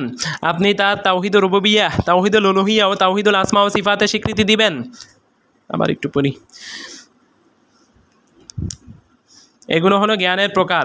তবে সবচেয়ে সম্মানিত ও মর্যাদাপূর্ণ জ্ঞান হলো আল্লাহর ব্যাপারে এবং তার নাম, গুণাবলী ও কর্মের ব্যাপারে জ্ঞান। কেননা মর্যাদা ও সম্মান নির্ভর করে তথ্যের সম্মান ও মর্যাদার উপর। আপনি জেনে রাখবেন যে আপনার রব অস্তিত্বশীল। তার এমন সত্তা রয়েছে যা অন্যান্য কোনো সত্তার সদৃশ নয়। তিনি তার আরশের উপর উঠেছেন। তিনি তার সৃষ্টি থেকে বিচ্ছিন্ন। তিনি তার সত্তায় পরিপূর্ণ। তার সুন্দর নামসমূহ রয়েছে। তার সুউচ্চ এমন গুণাবলী রয়েছে যেসব গুণাবলী দ্বারা নিজেকে গুণান্বিত করেছেন বা তার রাসূল তাকে গুণান্বিত করেছেন। তার সৃষ্টি কেউ তার অনুরূপ নয়। তার সত্তায় বা তার নামসমূহে বা তার গুণাবলীতে বা তার কর্মকাণ্ডে। এটাই হলো আল্লাহর ব্যাপারে জ্ঞান। আপনি তার তাওহীদুর রুবুবিয়্যাহ, তাওহীদুল উলুহিয়্যাহ ও তাওহীদুল আসমা ওয়া সিফাতের স্বীকৃতি দিবেন। তাওহীদের প্রকারভেদ। তাওহীদ 3 প্রকার। প্রথম প্রকার তাওহীদুর রুবুবিয়্যাহ, আর তা হলো আপনি আল্লাহর কর্মকাণ্ডে আল্লাহর একত্বের ঘোষণা দিবেন। আপনি বিশ্বাস করবেন যে আল্লাহ তাআলা হলেন স্রষ্টা, রিজিকদাতা, পরিচালনকারী, জীবনদানকারী, মৃত্যুদানকারী। তিনি সকল কিছু পরিচালনাকারী ও পরিবর্তনকারী এবং এসব বিষয়ে তার কোনো শরিক নেই। তার পরিচালনায়, রাজত্বে, রুবুবিয়াতে ও সৃষ্টিকরণে কোনো শরিক নেই। এটাই হলো তাওহীদুর রুবুবিয়্যাহ। অর্থাৎ আপনি বিশ্বাস করবেন যে আল্লাহ তাআলার অস্তিত্ব আছে। তিনি স্রষ্টা ও বাকি সব সৃষ্টি। তিনি প্রতিপালনকারী ও বাকিরা প্রতিপালিত। তিনি মালিক ও বাকিরা মালিকানাধীন। তিনি পরিচালক ও বাকিরা পরিচালিত। এর মাধ্যমে আপনি আল্লাহর তাওহীদুর রুবুবিয়্যাতে একত্বের ঘোষণা দিবেন। দ্বিতীয় প্রকার আল্লাহর নাম ও গুণাবলী সংক্রান্ত তাওহীদ, আর তা হলো আল্লাহ তাআলা নিজেকে যেসব নামের মাধ্যমে নামকরণ করেছেন বা তার রাসূল যেসব নামের মাধ্যমে আল্লাহকে নামকরণ করেছেন বা আল্লাহ তাআলা নিজেকে যেসব গুণ দ্বারা গুণান্বিত করেছেন বা তার রাসূল যেসব গুণ দ্বারা আল্লাহকে গুণান্বিত করেছেন, সেসব নাম ও গুণের প্রতি আপনি ঈমান আনবেন। জানা আবশ্যক যে আল্লাহর নাম ও গুণাবলী দলিল নির্ভর। কাজেই বান্দাদের জন্য জায়েজ নয় আল্লাহর জন্য নাম ও গুণ উদ্ভাবন করা। আল্লাহ তাআলা নিজেকে আল্লাহ নামে নামকরণ করেছেন। সম্মানিত আল্লাহ শব্দটি ইলাহি সত্তার বিশেষ পরিচায়ক। কাজেই এ নামে অন্য কাউকে নামকরণ করা যাবে না। আল্লাহ তাআলার প্রত্যেকটি নামে তার গুণ রয়েছে। আল্লাহ শব্দটি সর্বাধিক পরিচিত নাম। আল্লাহ ছাড়া কাউকে এ নামে নামকরণ করা যাবে না। এই নাম ইলাহি গুণকে অন্তর্ভুক্ত করেছে। যেমনভাবে রহমান ও রহিম তার নাম তার রহমত গুণকে অন্তর্ভুক্ত করেছে, একইভাবে আলিম তার ইলম গুণকে, কাদির নাম কুদরত গুণকে, সামি নাম তার শ্রবণ গুণকে এবং বাসির নাম তার দর্শন গুণকে অন্তর্ভুক্ত করেছে। তাওহীদের প্রকারভেদ 31 পৃষ্ঠা। একই কথা তার সকল নামের ক্ষেত্রে। তার সকল নামের প্রতি ঈমান আনা ওয়াজিব। কাজেই আপনি ঈমান আনবেন যে আল্লাহ তাআলা দৃশ্য ও অদৃশ্যের জ্ঞান রাখেন। তিনি রহমান, তিনি রহিম, তিনি মালিক, তিনি কুদ্দুস, তিনি সালাম, তিনি মুমিন মুহাইমিন, তিনি আজিজ, তিনি জব্বার মুতাকাব্বির, তিনি স্রষ্টা, তিনি রিজিকদাতা, তিনি পরিচালনাকারী, তিনি জীবনদানকারী, তিনি মৃত্যুদানকারী, তিনি উদ্ভাবনকারী, তিনি ও রূপদানকারী। আপনি ঈমান আনবেন যে আল্লাহর সুন্দর নামসমূহ রয়েছে। অনুরূপভাবে আপনার উপর আবশ্যক আল্লাহর গুণাবলীর প্রতি ঈমান আনা। আপনি আল্লাহর ঊর্ধ্ব সন্তুষ্টি, ক্রোধ, রাগ, ইজ্জত, মহত্ব, বরত্ব ও অন্যান্য যেসব নাম ও গুণের প্রতি ঈমান আনবেন সেগুলোর বর্ণনা কোরআন ও সুন্নাহতে এসেছে। এর মাধ্যমে আপনি আল্লাহর নাম ও গুণাবলী বিষয়ক তাওহীদের ঘোষণা দিতে পারবেন। তৃতীয় প্রকার তাওহীদুল উলুহিয়্যাহ। এই তাওহীদ হলো আল্লাহর উলুহিয়্যাত ও ইবাদত বিষয়ক তাওহীদ। আর তা হলো আপনি ইবাদতকে ও আল্লাহর নৈকট্য লাভ করা যায় এমন মাধ্যমকে আল্লাহর জন্য ব্যয় করবেন। আপনি একমাত্র আল্লাহর ইবাদত করবেন। তার নৈকট্য লাভ ও ইবাদত হলো সেসব আদেশ ও নিষেধ যা কিতাব ও সুন্নাহতে বর্ণিত হয়েছে। আল্লাহ যেহেতু সালাতের আদেশ দিয়েছেন, কাজেই এটাই ইবাদত। অতএব সালাতের মাধ্যমে আপনি আল্লাহর তাওহীদের ঘোষণা দিবেন। আপনি আল্লাহ ছাড়া কারো জন্য সালাত আদায় করবেন না। আল্লাহ যেহেতু জাকাতের আদেশ দিয়েছেন, কাজেই আপনি আল্লাহ ছাড়া কারো জন্য জাকাত আদায় করবেন না। আল্লাহ সিয়ামের আদেশ দিয়েছেন, কাজেই আল্লাহ ছাড়া কারো জন্য সিয়াম পালন করবেন না। এভাবে আল্লাহ ছাড়া কারো জন্য হজ করবেন না। আল্লাহ ছাড়া কারো জন্য জবাই করবেন না। আল্লাহ ছাড়া কারোর জন্য নজর মানত করবেন না। আল্লাহ ছাড়া কাউকে ডাকবেন না। এভাবে তাওয়াক্কুল, ভয়, ভীতি, আশা আকাঙ্ক্ষা ও প্রত্যাবর্তন সবকিছুই হবে আল্লাহর জন্য। শারহ উসুলিস সুন্নাহ 32 পৃষ্ঠা। এর মাধ্যমে আপনি রুবুবিয়্যাহ, উলুহিয়্যাহ ও আসমা ও সিফাতে আপনি আল্লাহর তাওহীদের ঘোষণা দিতে সক্ষম হবেন এবং আপনি আল্লাহর প্রতি ঈমানদার হবেন। এই হলো প্রথম প্রকার আল্লাহর ব্যাপারে ইলম, অর্থাৎ তার নামসমূহ, গুণাবলী ও কর্মকাণ্ডের ব্যাপারে ইলম। দ্বিতীয় প্রকার ইলম হলো আল্লাহর দ্বীনের ব্যাপারে ইলম, আর তা হলো সেসব আদেশ ও নিষেধ বিষয়ক ইলম যেগুলো আল্লাহ তাআলা তার কিতাবে এবং তার রাসূলের মুখে শরীয়ত হিসেবে প্রদান করেছেন। তৃতীয় প্রকার ইলম হলো প্রতিদান বিষয়ক জ্ঞান, অর্থাৎ তাওহীদপন্থী মুমিনদের জান্নাতে প্রাপ্ত প্রতিদান এবং আল্লাহ তাআলা তাদের জন্য যেসব সম্মান প্রস্তুত করে রেখেছেন। কাজেই আপনি ঈমান আনবেন কিয়ামতের দিনের প্রতি ও কিয়ামতের দিন তাওহীদপন্থীদের জন্য প্রস্তুতকৃত সে প্রতিদানের প্রতি যার সংবাদ আল্লাহ তাআলা দিয়েছেন। এছাড়া কিয়ামতের দিন যা ঘটবে তার প্রতি ঈমান আনবেন, যেমন পুনরুত্থান, প্রতিদান, হিসাব, হাসর, নাসর, হাউজ, মিজান, সিরাত, জান্নাত, জাহান্নাম এবং মুত্তাকীদের জন্য আল্লাহ যেসব সম্মানজনক বস্তু প্রস্তুত করেছেন। আপনি ঈমান আনবেন প্রতিদানের প্রতি, সম্মানিত রব্বের চেহারা দর্শনের মাধ্যমে আনন্দের প্রতি, কাফিরদের প্রতিদানের প্রতি, কাফির ও নাফরমানদের জন্য আল্লাহ যা প্রস্তুত করে রেখেছেন তার প্রতি এবং তাদের জঘন্য আবাসস্থলের প্রতি। ইলমের এগুলো প্রকার। আল্লামা ইবনুল কাইয়িম রাহিমাহুল্লাহ বলেন, শারহুন নুনিয়্যাহ 2 খণ্ড 383 পৃষ্ঠা। ইলম হলো 3 প্রকার, চতুর্থ কোনো প্রকার নেই। হক হলো স্পষ্ট। ক, ইলাহের গুণ, কর্ম ও রহমানের নামসমূহের ইলম। খ, আদেশ ও নিষেধ যা হলো দিন। গ, কিয়ামতের দিন আল্লাহর প্রতিদান, এগুলো আল্লাহর গুণ, কর্ম ও রহমানের নামসমূহ। এটি হলো প্রথম প্রকার জ্ঞান। এগুলো আল্লাহর নাম, আল্লাহর গুণ, কর্ম ও রহমানের নামসমূহ। এটি হলো প্রথম প্রকার জ্ঞান। আদেশ ও নিষেধ যা হলো দিন, এটি হলো দ্বিতীয় প্রকার জ্ঞান। কিয়ামতের দিন আল্লাহর প্রতিদান, এটি হলো তৃতীয় প্রকার জ্ঞান। এগুলো শারঈ জ্ঞানের প্রকার। এ ব্যতীত যত প্রকার জ্ঞান আছে সব দুনিয়াবি জ্ঞান, যেমন চিকিৎসাবিদ্যা, জ্যোতির্বিদ্যা, পদার্থবিদ্যা, কৃষিবিদ্যা, ফার্মেসি বিদ্যা, এছাড়া আরও অন্যান্য বিদ্যা যেমন প্রশাসনিক জ্ঞান, ইন্টারনেটের জ্ঞান, সূত্রধরের জ্ঞান, কর্মকারের জ্ঞান ইত্যাদি বিষয়ক জ্ঞান। এসব দুনিয়াবি জ্ঞান ফরজে কিফায়া। এসব জ্ঞান অর্জনের ক্ষেত্রে যদি একজন মানুষ নিয়ত ভালো রাখে তাহলে তার জন্য নেকি ও প্রতিদান রয়েছে। আর যদি নিছক দুনিয়া নিয়ত রাখে তাহলে কোনো সমস্যা নেই, কেননা এগুলো দুনিয়াবি জ্ঞান। কেউ যদি চিকিৎসাবিদ্যা বা প্রকৌশলবিদ্যা বা ফার্মেসিবিদ্যা বা জ্যোতির্বিদ্যা বা গণিতশাস্ত্র শিখে এবং তা পেশা হিসেবে গ্রহণ করে, জীবিকা নির্বাহ করে, তাহলে দুনিয়ার জন্য শেখাতে কোনো সমস্যা নেই। আর যদি নিয়ত ভালো হয় এবং এর মাধ্যমে সারয়ী ইনকাম করার নিয়ত করে তাহলে তা ভালো। নিয়তকে যদি আরও বৃদ্ধি করে যে কাফিরদের দ্বারস্থ হওয়া থেকে মুসলিমদের অমুখাপেক্ষী করবে, তাহলে এমন নিয়তওয়ালা ব্যক্তি নেকি পাবে। তবে সারয়ী জ্ঞান দুনিয়ার জন্য শেখা জায়েজ নয়। কেননা এগুলো আখিরাতের জ্ঞান। কাজেই সারয়ী জ্ঞান শেখা হবে আল্লাহর জন্য এবং এর মাধ্যমে আল্লাহর ইবাদত করা হবে। যে ব্যক্তি তা দুনিয়ার জন্য অর্জন করবে তার জন্য রয়েছে কঠিন শাস্তি। হাদিসে রয়েছে, মান তাআল্লামা ইলমান মিম্মা ইউবতাগা বিহি ওয়াজহুল্লাহি লা ইয়াতাআল্লামুহু ইল্লা লিয়ুসিবা বিহি আরাদান মিনাদ দুনিয়া লাম ইয়াজিদ আরফাল জান্নাতি ইয়াউমাল কিয়ামাহ। যে জ্ঞান দ্বারা আল্লাহ সন্তুষ্টি অন্বেষণ করা হয়, যদি কেউ সেই জ্ঞান পার্থিব স্বার্থ সিদ্ধির জন্য শিক্ষা করে তবে সে কিয়ামতের দিন জান্নাতের সুবাসও পাবে না। সুনানু আবি দাউদ 3664, সুনানু ইবনে মাজাহ 252। হাদিসটি সহিহ।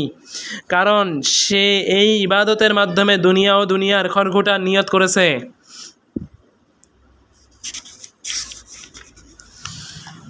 শারহ উসুলিস সুন্নাহ 34 পৃষ্ঠা। আল্লাহ তাআলা তার মহান কিতাবে বলেন, মান কানা ইউরিদুল হায়াওয়াতাদ দুনিয়া ওয়া যিনাতাহা নুওয়াফি ইলাইহিম আ'মালাহুম ফিহা ওয়া হুম ফিহা লা ইউবখাসুন أولئك الذين ليس لهم في الآخرة إلا النار وحبط ما صنعوا فيها وباطل ما كانوا يعملون। যে কেউ দুনিয়ার জীবন ও তার শোভা কামনা করে, দুনিয়াতে আমরা তাদের কাজের পূর্ণ ফল প্রদান করি এবং সেখানে তাদেরকে কম দেওয়া হবে না। তাদের জন্য আখিরাতে আগুন ছাড়া অন্য কিছুই নেই এবং তারা যা করেছিল আখিরাতে তা নিষ্ফল হবে, আর তারা যা করত তা ছিল নিরর্থক। সূরা হুদ আয়াত 15 থেকে 16। কাজেই আখিরাতি জ্ঞান ও দুনিয়াবি জ্ঞানের মাঝে পার্থক্য রয়েছে এবং সারয়ী জ্ঞান ও দুনিয়াবি জ্ঞানের মাঝে বিভাজন রয়েছে। ইমাম আহমদ পর্যন্ত এই গ্রন্থের সনদ। বিসমিল্লাহির রহমানির রহিম। সমস্ত প্রশংসা আল্লাহর জন্য, যিনি জগৎসমূহের প্রতিপালক। দরুদ ও সালাম বর্ষিত হোক রাসূলুল্লাহ সাল্লাল্লাহু আলাইহি সাল্লামের উপর এবং তার পরিবার ও সকল সাহাবীর উপর। শেখ ইমাম আবুল মুজাফফর আব্দুল মালিক ইবনে আলী ইবনে মোহাম্মদ হামদানি বলেন, আমাদেরকে বর্ণনা করেছেন শেখ আবু আবদুল্লাহ ইয়াহিয়া ইবনে আবিল হাসান ইবনুল বান্না। তিনি বলেন, আমাদেরকে সংবাদ দিয়েছেন আমার পিতা আবু আলী হাসান ইবনে আহমদ ইবনে বান্না। তিনি বলেন, আমাদেরকে সংবাদ দিয়েছেন আবুল হুসাইন আলী ইবনে মোহাম্মদ ইবনে আবদুল্লাহ ইবনে বিশরান আল মুআদ্দাল। তিনি বলেন, আমাদেরকে সংবাদ দিয়েছেন উসমান ইবনে আহমদ ইবনে শাম্মাক। তিনি বলেন, আমাদেরকে বর্ণনা করেছেন আবু মুহাম্মদ হাসান ইবনে আব্দুল ওয়াহাব ইবনে আবিল আম্বার। তিনি তাকে পড়ে শোনান 293 হিজরি রবিউল আউয়াল মাসে। তিনি বলেন, তিন্নিসে আমাদেরকে বর্ণনা করেছেন আবু জাফর মোহাম্মদ ইবনে সুলাইমান মিনকিনি। তিনি বলেন, আমাদেরকে বর্ণনা করেছেন আব্দুস ইবনে মালিক আল আত্তার। তিনি বলেন, আমি আবু আবদুল্লাহ আহমদ ইবনে মোহাম্মদ ইবনে আবু আবদুল্লাহ আহমদ ইবনে মোহাম্মদ ইবনে হাম্বালকে বলতে শুনেছি। তিনি বলেন, ব্যাখ্যা, এই গ্রন্থের সনদ ইমাম আহমদ পর্যন্ত নির্বিচ্ছিন্ন। এই ছোট গ্রন্থটি ইমাম আহমদের কথা। এই গ্রন্থ ইমাম আহমদের সাথে সম্পৃক্ত করা বিশুদ্ধ হওয়ার প্রমাণ হলো এই গ্রন্থ আলিমগণ সাদরে গ্রহণ করেছেন। তারা গোটা গ্রন্থটিকে বর্ণনা করেছেন বা গ্রন্থটির কিছু অংশ তারা তাদের গ্রন্থে কোনো ধরনের আপত্তি ছাড়াই উল্লেখ করেছেন।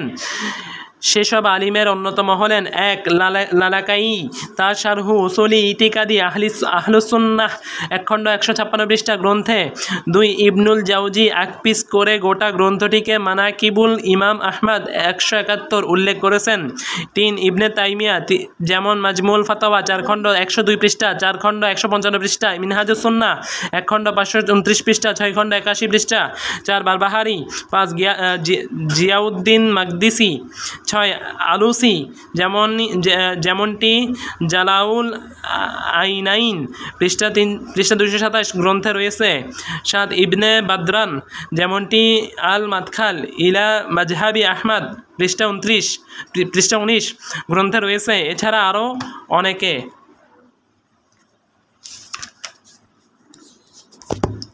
শারহু উসুলি সুন্নাহ মূল গ্রন্থ ব্যাখ্যা শেখ আব্দুল আজিজ ইবনে আবদুল্লাহ রাজিহি।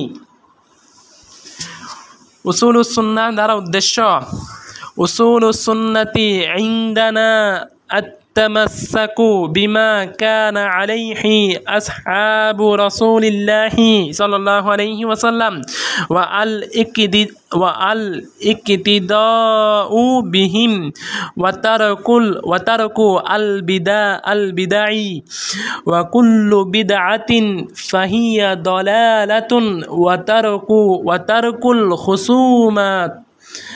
তারকুল খুসুমাতি ওয়াল জুলুসি মা'a আসহাবি আল আহওয়াই ওয়া তারকু আল মিরাই ওয়াল জিদালি ওয়াল খুসুমাতি ফি আদ-দাইনি। আমাদের কাছে উসুলুস সুন্নাহ তথা সুন্নাহর ভিত্তিসমূহ ও মূলনীতিসমূহ হলো সাহাবীগণ যার উপর ছিলেন তা আঁকড়ে ধরা, তাদের অনুকরণ করা এবং বিদআত বর্জন করা, আর প্রতিটি বিদআত ভ্রষ্টতা প্রভৃতির অনুসারীদের সাথে বিতর্ক বর্জন করা এবং তাদের সাথে বসা পরিহার করা, দিন নিয়ে তর্ক বিতর্ক ঝগড়া বিবাদ ও বাহাস মোনাজারা বর্জন করা। ব্যাখ্যা উসুল শব্দটি আসল শব্দের বহুবচন। উসুল শব্দটি আসল শব্দের বহুবচন, আর আসল শব্দের অর্থ হলো যার উপর কিছু নির্ভর করে। কাজেই উসুল হলো এমন উসুলসমূহ যার উপর সুন্নাহসমূহ নির্ভর করে, আর তা হলো সাহাবীগণ যার উপর ছিলেন তা আঁকড়ে ধরা এবং তাদের অনুসরণ এবং তাদের অনুকরণ করা, বিদআত বর্জন করা। যেমনটি ইমাম আহমদ বলেছেন যে আমাদের কাছে এগুলো সুন্নাহর উসুল। ইমাম আহমদের এই কথার তাৎপর্য হলো আমরা আহলুস সুন্নাহ সমাজ, আর আমাদের কাছে এবং ইমামগণ ও আলিমগণের কাছে সুন্নাহর উসুল হলো এগুলো। সাহাবীগণ সর্বশ্রেষ্ঠ মানুষ, অতীতে তাদের মতো মানুষ ছিল না এবং ভবিষ্যতেও তাদের মতো হবে না। সাহাবা শব্দটি সাহাবী শব্দের বহুবচন, আর সাহাবী এর সংজ্ঞা হলো যিনি মুমিন অবস্থায় নবী সাল্লাল্লাহু আলাইহি সাল্লামের সাথে সাক্ষাৎ করেছেন, যদিও ক্ষণকাল পরিমাণ সময় সাক্ষাৎ হয়ে থাকে, আর ইসলামের উপর মৃত্যুবরণ করেছেন। সাহাবীদের সংজ্ঞার ব্যাপারে যত মত দেওয়া হয়েছে তার মধ্যে এটি সর্বাধিক বিশুদ্ধ সংজ্ঞা। যিনি নবী সাল্লাল্লাহু আলাইহি সাল্লামকে দেখেছেন তিনি সাহাবী। এই সংজ্ঞার তুলনায় পূর্বের সংজ্ঞা অধিক উত্তম ও উপযুক্ত, কারণ সাহাবী হওয়ার জন্য যদি রাসূলুল্লাহ সাল্লাল্লাহু আলাইহি সাল্লামকে দর্শন করা শর্ত করা হয় তাহলে অন্ধ সাহাবীগণ বাদ পড়ে যাবেন। অথচ পূর্বের প্রথম সংজ্ঞা অনুযায়ী আব্দুল্লাহ ইবনে উম্মু মাকতুমের মতো অন্ধ সাহাবীগণও সাহাবী হিসেবে গণ্য হবে, কেননা তারা নবী সাল্লাল্লাহু আলাইহি সাল্লামের সাথে সাক্ষাৎ করেছেন, কিন্তু তারা অন্ধ হওয়ার কারণে তাকে দর্শন করতে পারেননি, ফলে তারা সাহাবী। এই কারণে দেখা বলার চেয়ে সাক্ষাৎ করা শব্দ দ্বারা সংজ্ঞা প্রদান করা অধিক উত্তম ও উপযুক্ত। পূর্বের প্রথম সংজ্ঞা অনুযায়ী ছোট সাহাবী ও সেসব বাচ্চা সাহাবী বলে গণ্য হবেন যাদেরকে নবী সাল্লাল্লাহু আলাইহি সাল্লাম তাহনিক করিয়েছেন। তবে এরা সবাই সাহাবী হিসেবে গণ্য হলেও সবার স্তর সমান নয়, বরং স্তরে ভিন্নতা রয়েছে, যেমনটি স্বয়ং লেখক সামনে আলোচনা করবেন। কাজেই রাসূলুল্লাহ সাল্লাল্লাহু আলাইহি সাল্লামের সান্নিধ্যে দীর্ঘদিন কাটানো সাহাবীগণ তাদের তুলনায় শ্রেষ্ঠ হবেন। যারা দীর্ঘদিন তার সান্নিধ্যে কাটাননি, যেসব গ্রাম্য সাহাবী তার প্রতি ঈমান এনে তাকে দেখেছেন তারা সেসব সাহাবীর মতো নন যারা তার সাথে একাধিক বছর লেগে থেকেছেন। প্রত্যেকের জন্য তার যথা উপযুক্ত অংশ প্রযোজ্য, প্রত্যেকের জন্য ততটুকু অংশ রয়েছে যতটুকু তারা তার সান্নিধ্যে কাটিয়েছেন। তবে তারা সবাই এই গুণের অংশীদার যে তারা ছিলেন সাহাবী হওয়া বিশেষ বৈশিষ্ট্য সাহাবীদের সাথেই খাস। এই বৈশিষ্ট্যে তাদের সাথে তাদের পরবর্তী কোনো তাবিঈ ও ইমাম যুক্ত হতে পারবেন না। উদাহরণস্বরূপ ইবাদতের ক্ষেত্রে কোনো তাবিঈ সাহাবীদের ছাড়িয়ে গিয়েছেন, কিন্তু তারপরও তিনি সাহাবী হওয়ার মর্যাদায় পৌঁছতে পারবেন না।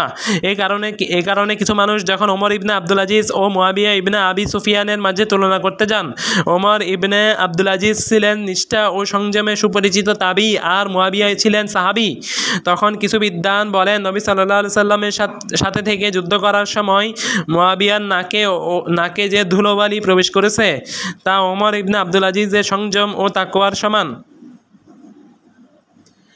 উসুলুস সুন্নাহ দ্বারা উদ্দেশ্য 39 পৃষ্ঠা।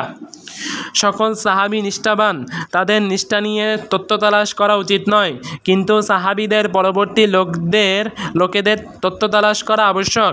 তাদের পরবর্তীকালের লোকদের ব্যাপারে তথ্য তালাশ করতে হবে যে তারা নিষ্ঠাবান নাকি নিষ্ঠাবান নয়, তারা নির্ভরযোগ্য নাকি নির্ভরযোগ্য নয়, তারা সংরক্ষণকারী নাকি সংরক্ষণকারী নয়। কাজেই সাহাবীদের পরবর্তী হাদিস বর্ণনাকারী সকলের ব্যাপারে ইমামগণ তথ্য তালাশ করেছেন, তাতে তারা তাবিঈ হোক বা তাবিঈ পরবর্তী যে কেউ হোক, কিন্তু সকল সাহাবী নিষ্ঠাবান। তাদের ব্যাপারে তালাশ করা হবে না। আল্লাহ তাদের সন্তুষ্ট করেছেন। কোনো সাহাবী যদি মধ্য সময়ে মুরতাদ হয়ে যান তাহলে কি তিনি সাহাবী গণ্য হবেন? জবাব: কোনো সাহাবী যদি ইসলাম গ্রহণ করার পর মুরতাদ হয়ে যান এবং পরে আবার ইসলামে ফিরে এসে ইসলামের উপর মারা যান, তাহলে মুরতাদ হওয়ার কারণে তার সাহাবী হওয়া ক্ষতিগ্রস্ত হবে না। অনুরূপভাবে কোনো মানুষ যদি মধ্য সময়ে মুরতাদ হয়ে যায়, এরপর তওবা করে এবং ইসলামের উপর মারা যায়, তাহলে তার আমল বাতিল হবে না, বরং তওবার মাধ্যমে তা সংরক্ষিত থাকবে। কিন্তু যদি সে কুফরের উপর মারা যায়, আল্লাহর কাছে এর থেকে আশ্রয় চায়, তাহলে তার সকল আমল বাতিল হয়ে যাবে। আর যদি সে তওবা করে তাহলে আল্লাহ তার তওবা কবুল করবেন। আর সে ইসলামের উপর মারা যায় তাহলে তার আমলসমূহ অবশিষ্ট থাকবে। আল্লাহ তাআলা তার মহান কিতাবে বলেছেন, ওয়ামান ইয়ারতাদিদ মিনকুম আন দীনিহি فيمت وهو كافر فأولئك حبطت أعمالهم في الدنيا والآخرة وأولئك أصحاب النار هم فيها خالدون। আর তোমাদের মধ্য থেকে যে কেউ নিজের দিন থেকে ফিরে যাবে, মুরতাদ হবে এবং কাফির হয়ে মারা যাবে, দুনিয়া ও আখিরাতে তাদের আমলসমূহ নিষ্ফল হয়ে যাবে, আর এরাই আগুনের অধিবাসী,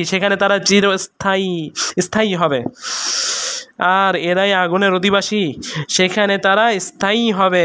সূরা বাকারা আয়াত 217। শারহ উসুলিস সুন্নাহ 40 নম্বর পৃষ্ঠা। আমল বাতিল হওয়ার জন্য আল্লাহ তাআলা কুফরের উপর মৃত্যুবরণ শর্ত করেছেন। তিনি আরও বলেন, ওয়ামান ইয়াকফুর বিল ঈমানি ফাকাদ হাবিতা আমালুহু ওয়া হুয়া ফিল আখিরাতি মিনাল খাসিরিন। আর কেউ ঈমানের সাথে কুফরি করলে তার আমল অবশ্যই নিষ্ফল হবে এবং সে আখিরাতে ক্ষতিগ্রস্তদের অন্তর্ভুক্ত হবে। সূরা মাইদা আয়াত 5। সুন্নাহর পরিচয়। ইমাম আহমদের কথা, উসুলুস সুন্নাহ তথা সুন্নাহর ভিত্তিসমূহ ও মূলনীতিসমূহ। সুন্নাহ হলো যে কথা বা কাজ বা মৌন সম্মতি নবী সাল্লাল্লাহু আলাইহি ওয়াসাল্লাম থেকে প্রমাণিত, এগুলো সুন্নাহ কখনো ওয়াজিব হয়, আবার কখনো মুস্তাহাব হয়। নবী সাল্লাল্লাহু আলাইহি ওয়াসাল্লাম এর কথা, কাজ ও মৌন সম্মতি নামীয় সুন্নাহর ভিত্তি হলো সাহাবীগণ যার উপর ছিলেন তা আঁকড়ে ধরা, তাদের অনুকরণ করা এবং বিদআত বর্জন করা। আঁকড়ে ধরা অর্থ কোনো জিনিসকে আবশ্যক করে নেওয়া, তার প্রতি লেগে থাকা, তা শক্ত করে ধরা এবং তা বর্জন না করা ও অবহেলা না করা। কাজেই এখানে অর্থ হলো সাহাবীগণ যার উপর ছিলেন তা ভালোভাবে আঁকড়ে ধরা এবং তাদের অনুকরণ করা তথা তাদের পদাঙ্ক অনুসরণ করা, তাদের কর্মের মতো কর্ম করা, তাদের কথার মতো কথা বলা এবং তাদের আমলের মতো আমল করা। ইমাম আহমেদের কথা। বিদআত বর্জন করা। আল বিদাউ শব্দটি বিদাতুনের বহুবচন, আর বিদাত হলো দ্বীনে নতুন সংযোজন করা। যেমন সহিহ হাদিসে নবী সাল্লাল্লাহু আলাইহি সাল্লাম বলেন, মান আহদাসা ফি আমরিনা হাযা মা লাইসা ফীহি ফাহুয়া রাদ্দুন। আমাদের এই শরীয়তে নেই এমন কিছুর কেউ অনুপ্রবেশ ঘটালে তা প্রত্যাখ্যাত।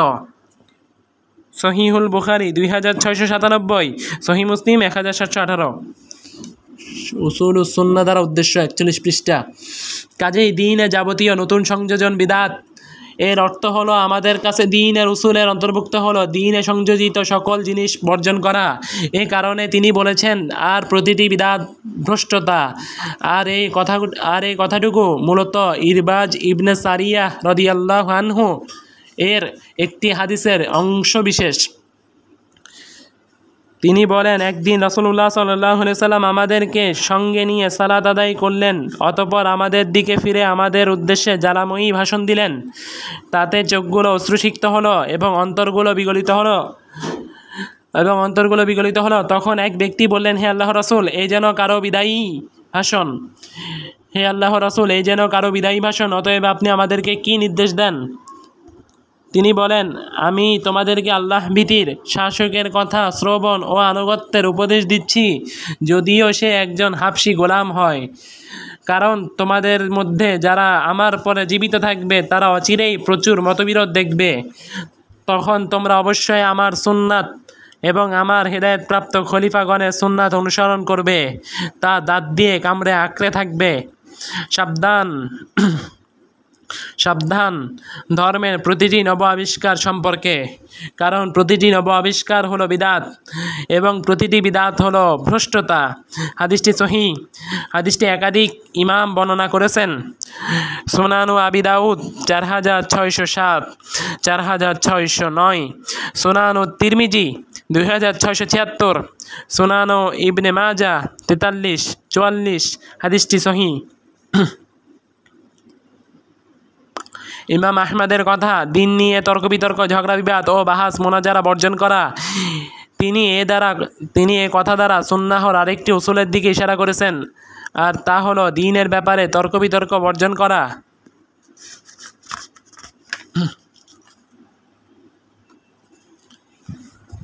শারহু উসুলিস সুন্নাহ 42 পৃষ্ঠা। আল খুশুমাতুন শব্দটি খুশুমাতুন শব্দের বহুবচন, আর খুশুমাতুন শব্দের অর্থ তর্ক করা, ঝগড়া করা। কাজেই এই অর্থ হলো তুমি দ্বীন নিয়ে বিবাদ করবে না, ঝগড়া করবে না এবং বিতর্ক করবে না। কারণ দ্বীনে কোনো বিতর্ক বা দ্বীনে কোনো বিতর্ক ও বিবাদ নেই। দ্বীনের উসুল তথা ভিত্তি হলো যে ইবাদতসমূহের মাধ্যমে মানুষ তাদের রবের দ্বীন পালন করে, আর যেসব ইবাদতের মাধ্যমে মানুষ দ্বীন পালন করে সেসব ইবাদত দলিল নির্ভর ইবাদত গ্রহণ করা হয়ে থাকে কিতাব ও সুন্নাহ থেকে। কাজেই ইবাদতসমূহ নিয়ে বিতর্ক করার কোনো সুযোগ নেই। কিতাব ও সুন্নাহ দ্বারা যা প্রমাণিত হবে তা দ্বীন ও ইবাদত। আর দ্বীন নিয়ে বিতর্ক, ঝগড়া ও বিবাদ করা দ্বীনের নামে একটি সংযোজিত বিদআত। তা সন্দেহকে প্রভাবিত করে, কারণ অন্তর হলো তর্ক বিতর্ক ও বিবাদকে বর্জন করা। যদি দ্বীনের বিষয়ে তোমার সাথে কেউ ঝগড়া করে ও বিতর্ক করে, কিংবা মানুষ যদি পরস্পরে বিতর্ক করে ও বিবাদ করে, তাহলে এই বিবাদ আল্লাহর কিতাব ও রাসূলুল্লাহ সাল্লাল্লাহু আলাইহি সাল্লামের সুন্নাহর দিকে ফিরিয়ে দিতে হবে। কেননা তা আল্লাহ কেননা আল্লাহ তাআলা তা মহান কিতাবে বলেছেন, আল্লাহ তাআলা তার মহান কিতাবে বলেছেন, فإن تنازعتم في شيء فردوه إلى الله والرسول إن كنتم تؤمنون بالله واليوم الآخر। অতঃপর কোনো বিষয়ে তোমাদের মধ্যে মতভেদ ঘটলে তা আল্লাহ ও রাসূলের দিকে উপস্থাপিত করো, যদি তোমরা আল্লাহ ও আখিরাতে ঈমান এনে থাকো। সূরা নিসা আয়াত 59। যদি বিবাদ আল্লাহ ও তার রাসূলের দিকে ফিরিয়ে দেওয়া হয় তাহলে বিবাদ দূর হয়ে যাবে। আল্লাহর দিকে ফিরিয়ে দেওয়া অর্থ তার কিতাবের দিকে ফিরিয়ে দেওয়া, আর রাসূলের দিকে ফিরিয়ে দেওয়া অর্থ তার জীবদ্দশায় তার দিকে রাসূলের দিকে ফিরিয়ে দেওয়া অর্থ তার জীবদ্দশায় তার দিকে ফিরিয়ে দেওয়া এবং তার মৃত্যুর পর তার সুন্নাহর দিকে ফিরিয়ে দেওয়া। আল্লাহ তাআলা বলেন,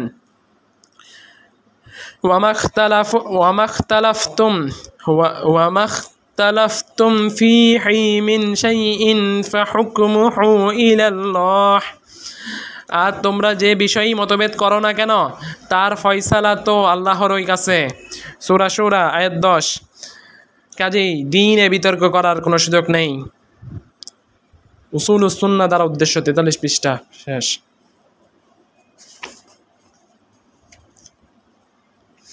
সুন্নাহর অর্থ এবং কোরআনের সাথে সুন্নাহ সম্পর্ক।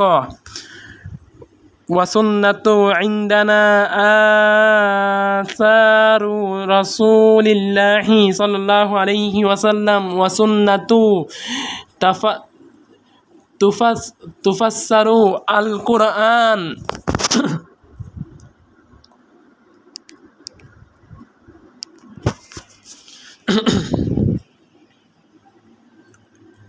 উসুল সুন্নাহর অর্থ এবং কোরআনের সাথে সুন্নাহ সম্পর্ক। ওয়াসুন্নাতু ইনদানা আসারু রাসূলিল্লাহি সাল্লাল্লাহু আলাইহি ওয়াসাল্লাম ওয়াসুন্নাতু তুফাসসারু আল কুরআন ওয়াহিয়া দালাইলু আল কুরআন ওয়ালাইসা ফি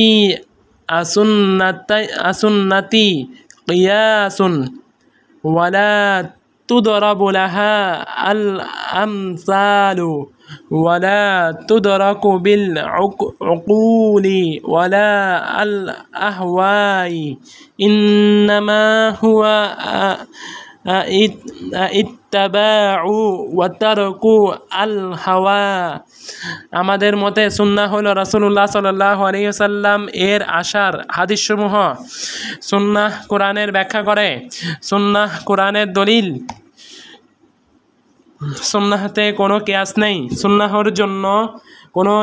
সুন্নাহর জন্য কোনো দৃষ্টান্ত পেশ করা হবে না এবং তা বিবেক ও প্রবৃত্তি দ্বারা উপলব্ধি করা হবে না, বরং তা হলো কেবল অনুসরণ করা ও প্রবৃত্তি বর্জন করা ব্যাখ্যা। সুন্নাহর পরিচয় ও সুন্নাহর সাথে কোরআনের সম্পর্ক। ইমাম আহমদের সাথে আমাদের মতে সুন্নাহ হলো রাসূলুল্লাহ সাল্লাল্লাহু আলাইহি সাল্লামের আশার বা হাদিসসমূহ। আশার হলো নবী সাল্লাল্লাহু আলাইহি সাল্লামের কথা, কাজ ও মনসম্মতি। কাজেই তার থেকে যে কথা বা কাজ বা মনসম্মতি বর্ণিত হয়েছে তাই সুন্নাহ। ইমাম আহমদের কথা। সুন্নাহ কোরআনের ব্যাখ্যা করে। সুন্নাহ কোরআনের দলিল, অর্থাৎ সুন্নাহ কোরআনের ব্যাখ্যা করে এবং কোরআনের অর্থ সুস্পষ্ট করে। কোরআনের দলিল যদি মুজমাল তথা সারসংক্ষেপ হয় তাহলে সুন্নাহ সেই মুজমালকে বিস্তারিতভাবে তুলে ধরে। কোরআনের দলিল যদি মুবহাম তথা অস্পষ্ট হয় তাহলে সুন্নাহ সেই অস্পষ্টতাকে স্পষ্ট করে দেয়। কোরআনের দলিল যদি আম তথা ব্যাপক অর্থবোধ হয় তাহলে সুন্নাহ খাস তথা নির্ধারণ করে দেয়। কোরআনের সাথে সুন্নাহর 3 ধরনের সম্পর্ক রয়েছে। প্রথম সম্পর্ক, কোরআনে যেসব হুকুম আহকাম এসেছে সুন্নাহতে সেই একই হুকুম আহকাম এসেছে। এ প্রকার সম্পর্ক মূলত দলিল আদিল্লাকে সহযোগিতা করা ও একীভূত হওয়ার অন্তর্ভুক্ত। এ প্রকারের উদাহরণ আল্লাহ তাআলা কোরআনে সালাত ওয়াজিব করেছেন এবং সুন্নাহতে সালাত ওয়াজিব হওয়ার কথা এসেছে। আল্লাহ তাআলা কোরআনে যাকাত ওয়াজিব করেছেন এবং সুন্নাহতে যাকাত ওয়াজিব হওয়ার কথা এসেছে। আল্লাহ তাআলা কোরআনে রমাজান মাসে রোজা ওয়াজিব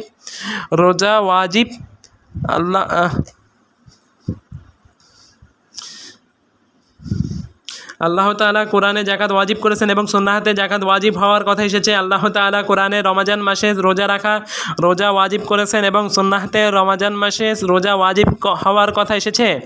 আল্লাহ তাআলা কোরআনে হজ ওয়াজিব করেছেন এবং সুন্নাহতে হজ ওয়াজিব হওয়ার কথা এসেছে। আল্লাহ তাআলা কোরআনে পিতামাতার সাথে সদাচরণ ওয়াজিব করেছেন এবং সুন্নাহতে পিতামাতার সাথে সদাচরণ ওয়াজিব হওয়ার কথা এসেছে। আল্লাহ তাআলা কোরআনে আত্মীয়তা সম্পর্ক বজায় রাখা ওয়াজিব করেছেন এবং সুন্নাহতে আত্মীয়তা সম্পর্ক বজায় রাখা ওয়াজিব সুন্নাতে আত্মীয়তা সম্পর্ক বজায় রাখা ওয়াজিব হওয়ার কথা এসেছে। এগুলো মূলত দলিল আদিল্লাহকে সহযোগিতা করা ও একীভূত হওয়ার অন্তর্ভুক্ত। দ্বিতীয় সম্পর্ক, কোরআনে সারসংক্ষেপ বিধিবিধান এসেছে বা শর্তহীন বিধিবিধান এসেছে বা ব্যাপক অর্থবোধক বিধিবিধান এসেছে। এরপর সুন্নাহ সেসব সারসংক্ষেপ বিধিবিধান ব্যাখ্যা করে দিয়েছে বা সেসব শর্তহীন বিধিবিধান শর্তায়িত করে দিয়েছে বা সেসব ব্যাপক অর্থবোধক বিধিবিধান খাস করে দিয়েছে। যেমন আল্লাহ তাআলা বলেন, আল্লাযীনা ক্বালা লাহুমুন নাসু ইন্নান নাসা আউযু বিল্লাহি মিনাশ শাইতানির রাজীম الذين قال لهم الناس إن الناس قد جمعوا لكم فاخشوهم فزادهم الإيمانا وقالوا حسبنا الله ونعم الوكيل। এদেরকে লোকেরা বলেছিল, তোমাদের বিরুদ্ধে লোক জড়ো হয়েছে, কাজেই তোমরা তাদেরকে ভয় করো। কিন্তু এই কথা তাদের ঈমানকে আরও বাড়িয়ে দিয়েছিল এবং তারা বলেছিল, আল্লাহই আমাদের জন্য যথেষ্ট এবং তিনি কত উত্তম কর্মবিধায়ক। সূরা আল ইমরান আয়াত 173। الذين قال لهم الناس إن الناس قد جمعوا لكم فاخشوهم فزادهم الإيمانا وقالوا حسبنا الله ونعم الوكيل। এদেরকে লোকেরা বলেছিল, তোমাদের বিরুদ্ধে লোক জড়ো হয়েছে, কাজেই তোমরা তাদেরকে ভয় করো। কিন্তু এ কথা তাদের ঈমানকে আরও বাড়িয়ে দিয়েছিল এবং তারা বলেছিল, আল্লাহই আমাদের জন্য যথেষ্ট এবং তিনি কত উত্তম কর্মবিধায়ক। সূরা আল ইমরান আয়াত 173।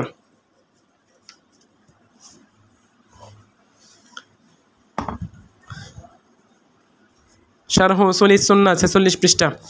আয়াতে বর্ণিত প্রথম মানুষ দ্বারা কাফির উদ্দেশ্য মানুষ ব্যাপক অর্থবোধক শব্দ, আর দ্বিতীয় লোক দ্বারা উদ্দেশ্য মুমিন। তৃতীয় সম্পর্ক, সুন্নাহ এমন নতুন বিধিবিধান নিয়ে আসবে যা কোরআনে নেই। এমন বিধিবিধান অনুযায়ী আমল করা ওয়াজিব। এই সম্পর্কের উদাহরণ: 1. কোনো নারী ও তার ফুফুকে একসাথে বিবাহ করা হারাম। কোনো নারী ও তার ফুফুকে একসাথে বিবাহ করা হারাম এবং কোনো নারী ও তার খালাকে একসাথে বিবাহ করা হারাম।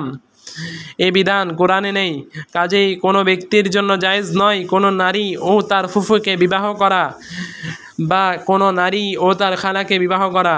কারণ নবী সাল্লাল্লাহু আলাইহি সাল্লাম বলেন, লা ইউজমাউ বাইনাল মারআতি ওয়া আম্মাতিহা ওয়ালা বাইনাল মারআতি ওয়া খালাতিহা। কেউ যেন ফুফু ও তার ভাতিজিকে এবং খালা ও তার বোনজিকে একত্রে বিয়ে না করে। সহিহুল বুখারী 5109, সহিহ মুসলিম 1408। 2. রাসূলুল্লাহ অন্য বর্ণনায় রয়েছে, যদি তোমরা এভাবে বিয়ে করো তাহলে তোমাদের আত্মীয়তা সম্পর্ক ছিন্ন করবে। আল মুজামুল কাবির 11 খণ্ড 11930 পৃষ্ঠা। সহিহ ইবনে হিব্বান 4116। 2 রাসূলুল্লাহ সাল্লাল্লাহু আলাইহি সাল্লাম প্রত্যেক হিংস্র দাঁতওয়ালা প্রাণী ভক্ষণ করা হারাম করেছেন। সহিহুল বুখারী 5530, সহিহ মুসলিম 1932। 3 সুন্নাহতে কাউকে হত্যা করার যে দিয়াত ও রক্তমূল্য সংক্রান্ত বিধিবিধান এসেছে, যেমন তিনি বলেন ওয়ালা ইউকতালু মুসলিমুন বিকাফিরিন, মুসলিমকে কাফির হত্যার বিনিময়ে হত্যা করা যাবে না, মুসলিমকে কাফির হত্যার বিনিময়ে হত্যা করা যাবে না। ওয়ালা ইউকতালু মুসলিমুন বিকাফিরিন, মুসলিমকে কাফির হত্যার বিনিময়ে হত্যা করা যাবে না। সহিহুল বুখারী 111, সুনানু আবি দাউদ 2751।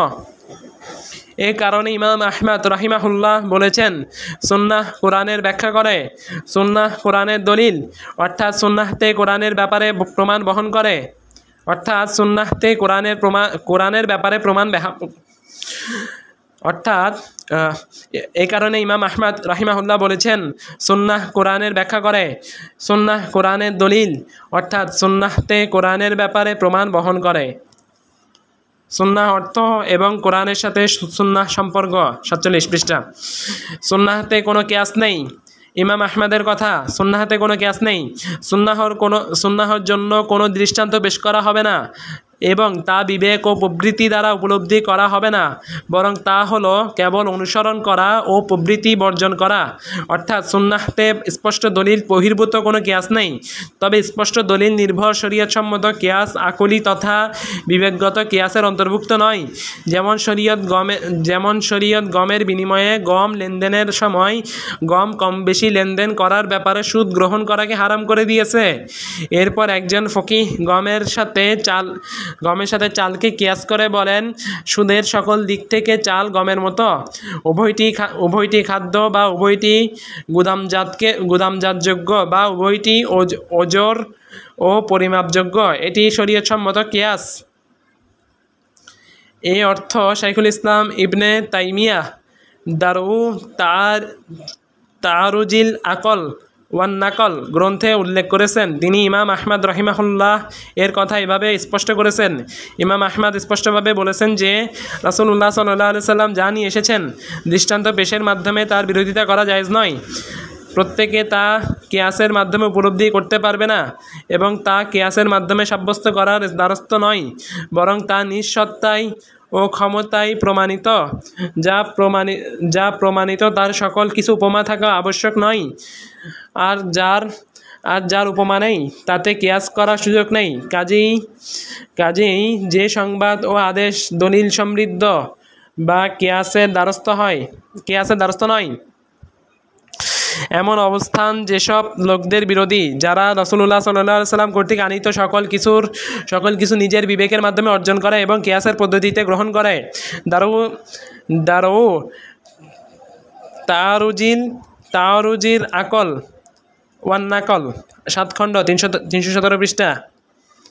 এদিকে ইশারা করে ইমাম আহমদ কথা বলেছেন, সুন্নাহর জন্য কোনো দৃষ্টান্ত পেশ করা হবে না এবং তা বিবেক ও প্রবৃত্তি দ্বারা উপলব্ধি করা হবে না, বরং তা হলো কেবল অনুসরণ করা ও প্রবৃত্তি বর্জন করা। ইমাম আউজাই থেকে বর্ণিত হয়েছে, তিনি বলেন, তোমার দায়িত্ব সালাফ থেকে বর্ণিত আশার আঁকড়ে ধরা, যদিও মানুষ তোমাকে প্রত্যাখ্যান করে। শারহ উসুল সুন্নাহ 48 পৃষ্ঠা। তুমি মানুষের ব্যক্তি মতামত থেকে দূরে থাকবে, যদিও তারা তোমার সামনে চাকচিক্যপূর্ণভাবে উপস্থাপন করে। ইমাম আউজাই থেকে এই উক্তিটি ইমাম আজুররি তার আশারিয়াহ গ্রন্থে সহিহ সনদে উল্লেখ করেছেন। নিজ যুগের আহলুস সুন্নাহ ওয়াল জামাআহর ইমাম আবু মুহাম্মদ হাসান ইবনে আলী ইবনে খালাফ আল বারবাহারি বলেন, জেনে রাখুন, আল্লাহ আপনার উপর দয়া করুন, সুন্নাহতে কোনো কিয়াস নেই এবং সুন্নাহর সামনে দৃষ্টান্ত পেশ করা যাবে না, সুন্নাহর সামনে দৃষ্টান্ত পেশ করা হবে না। সুন্নাহর ক্ষেত্রে প্রবৃত্তি অনুসরণ করা হবে না, বরং কোনো ধরন নির্ধারণ করা ছাড়াই এবং কোনো ব্যাখ্যা করা ছাড়াই রাসূলুল্লাহ সাল্লাল্লাহু আলাইহি সাল্লামের আশার বা হাদিস সত্যায়ন করতে হবে।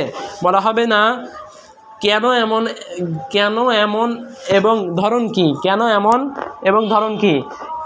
কেন এমন বলা যাবে না। কথার ব্যাখ্যা ইমাম আহমদের উক্তিতে সামনে আলোচনা করা হবে।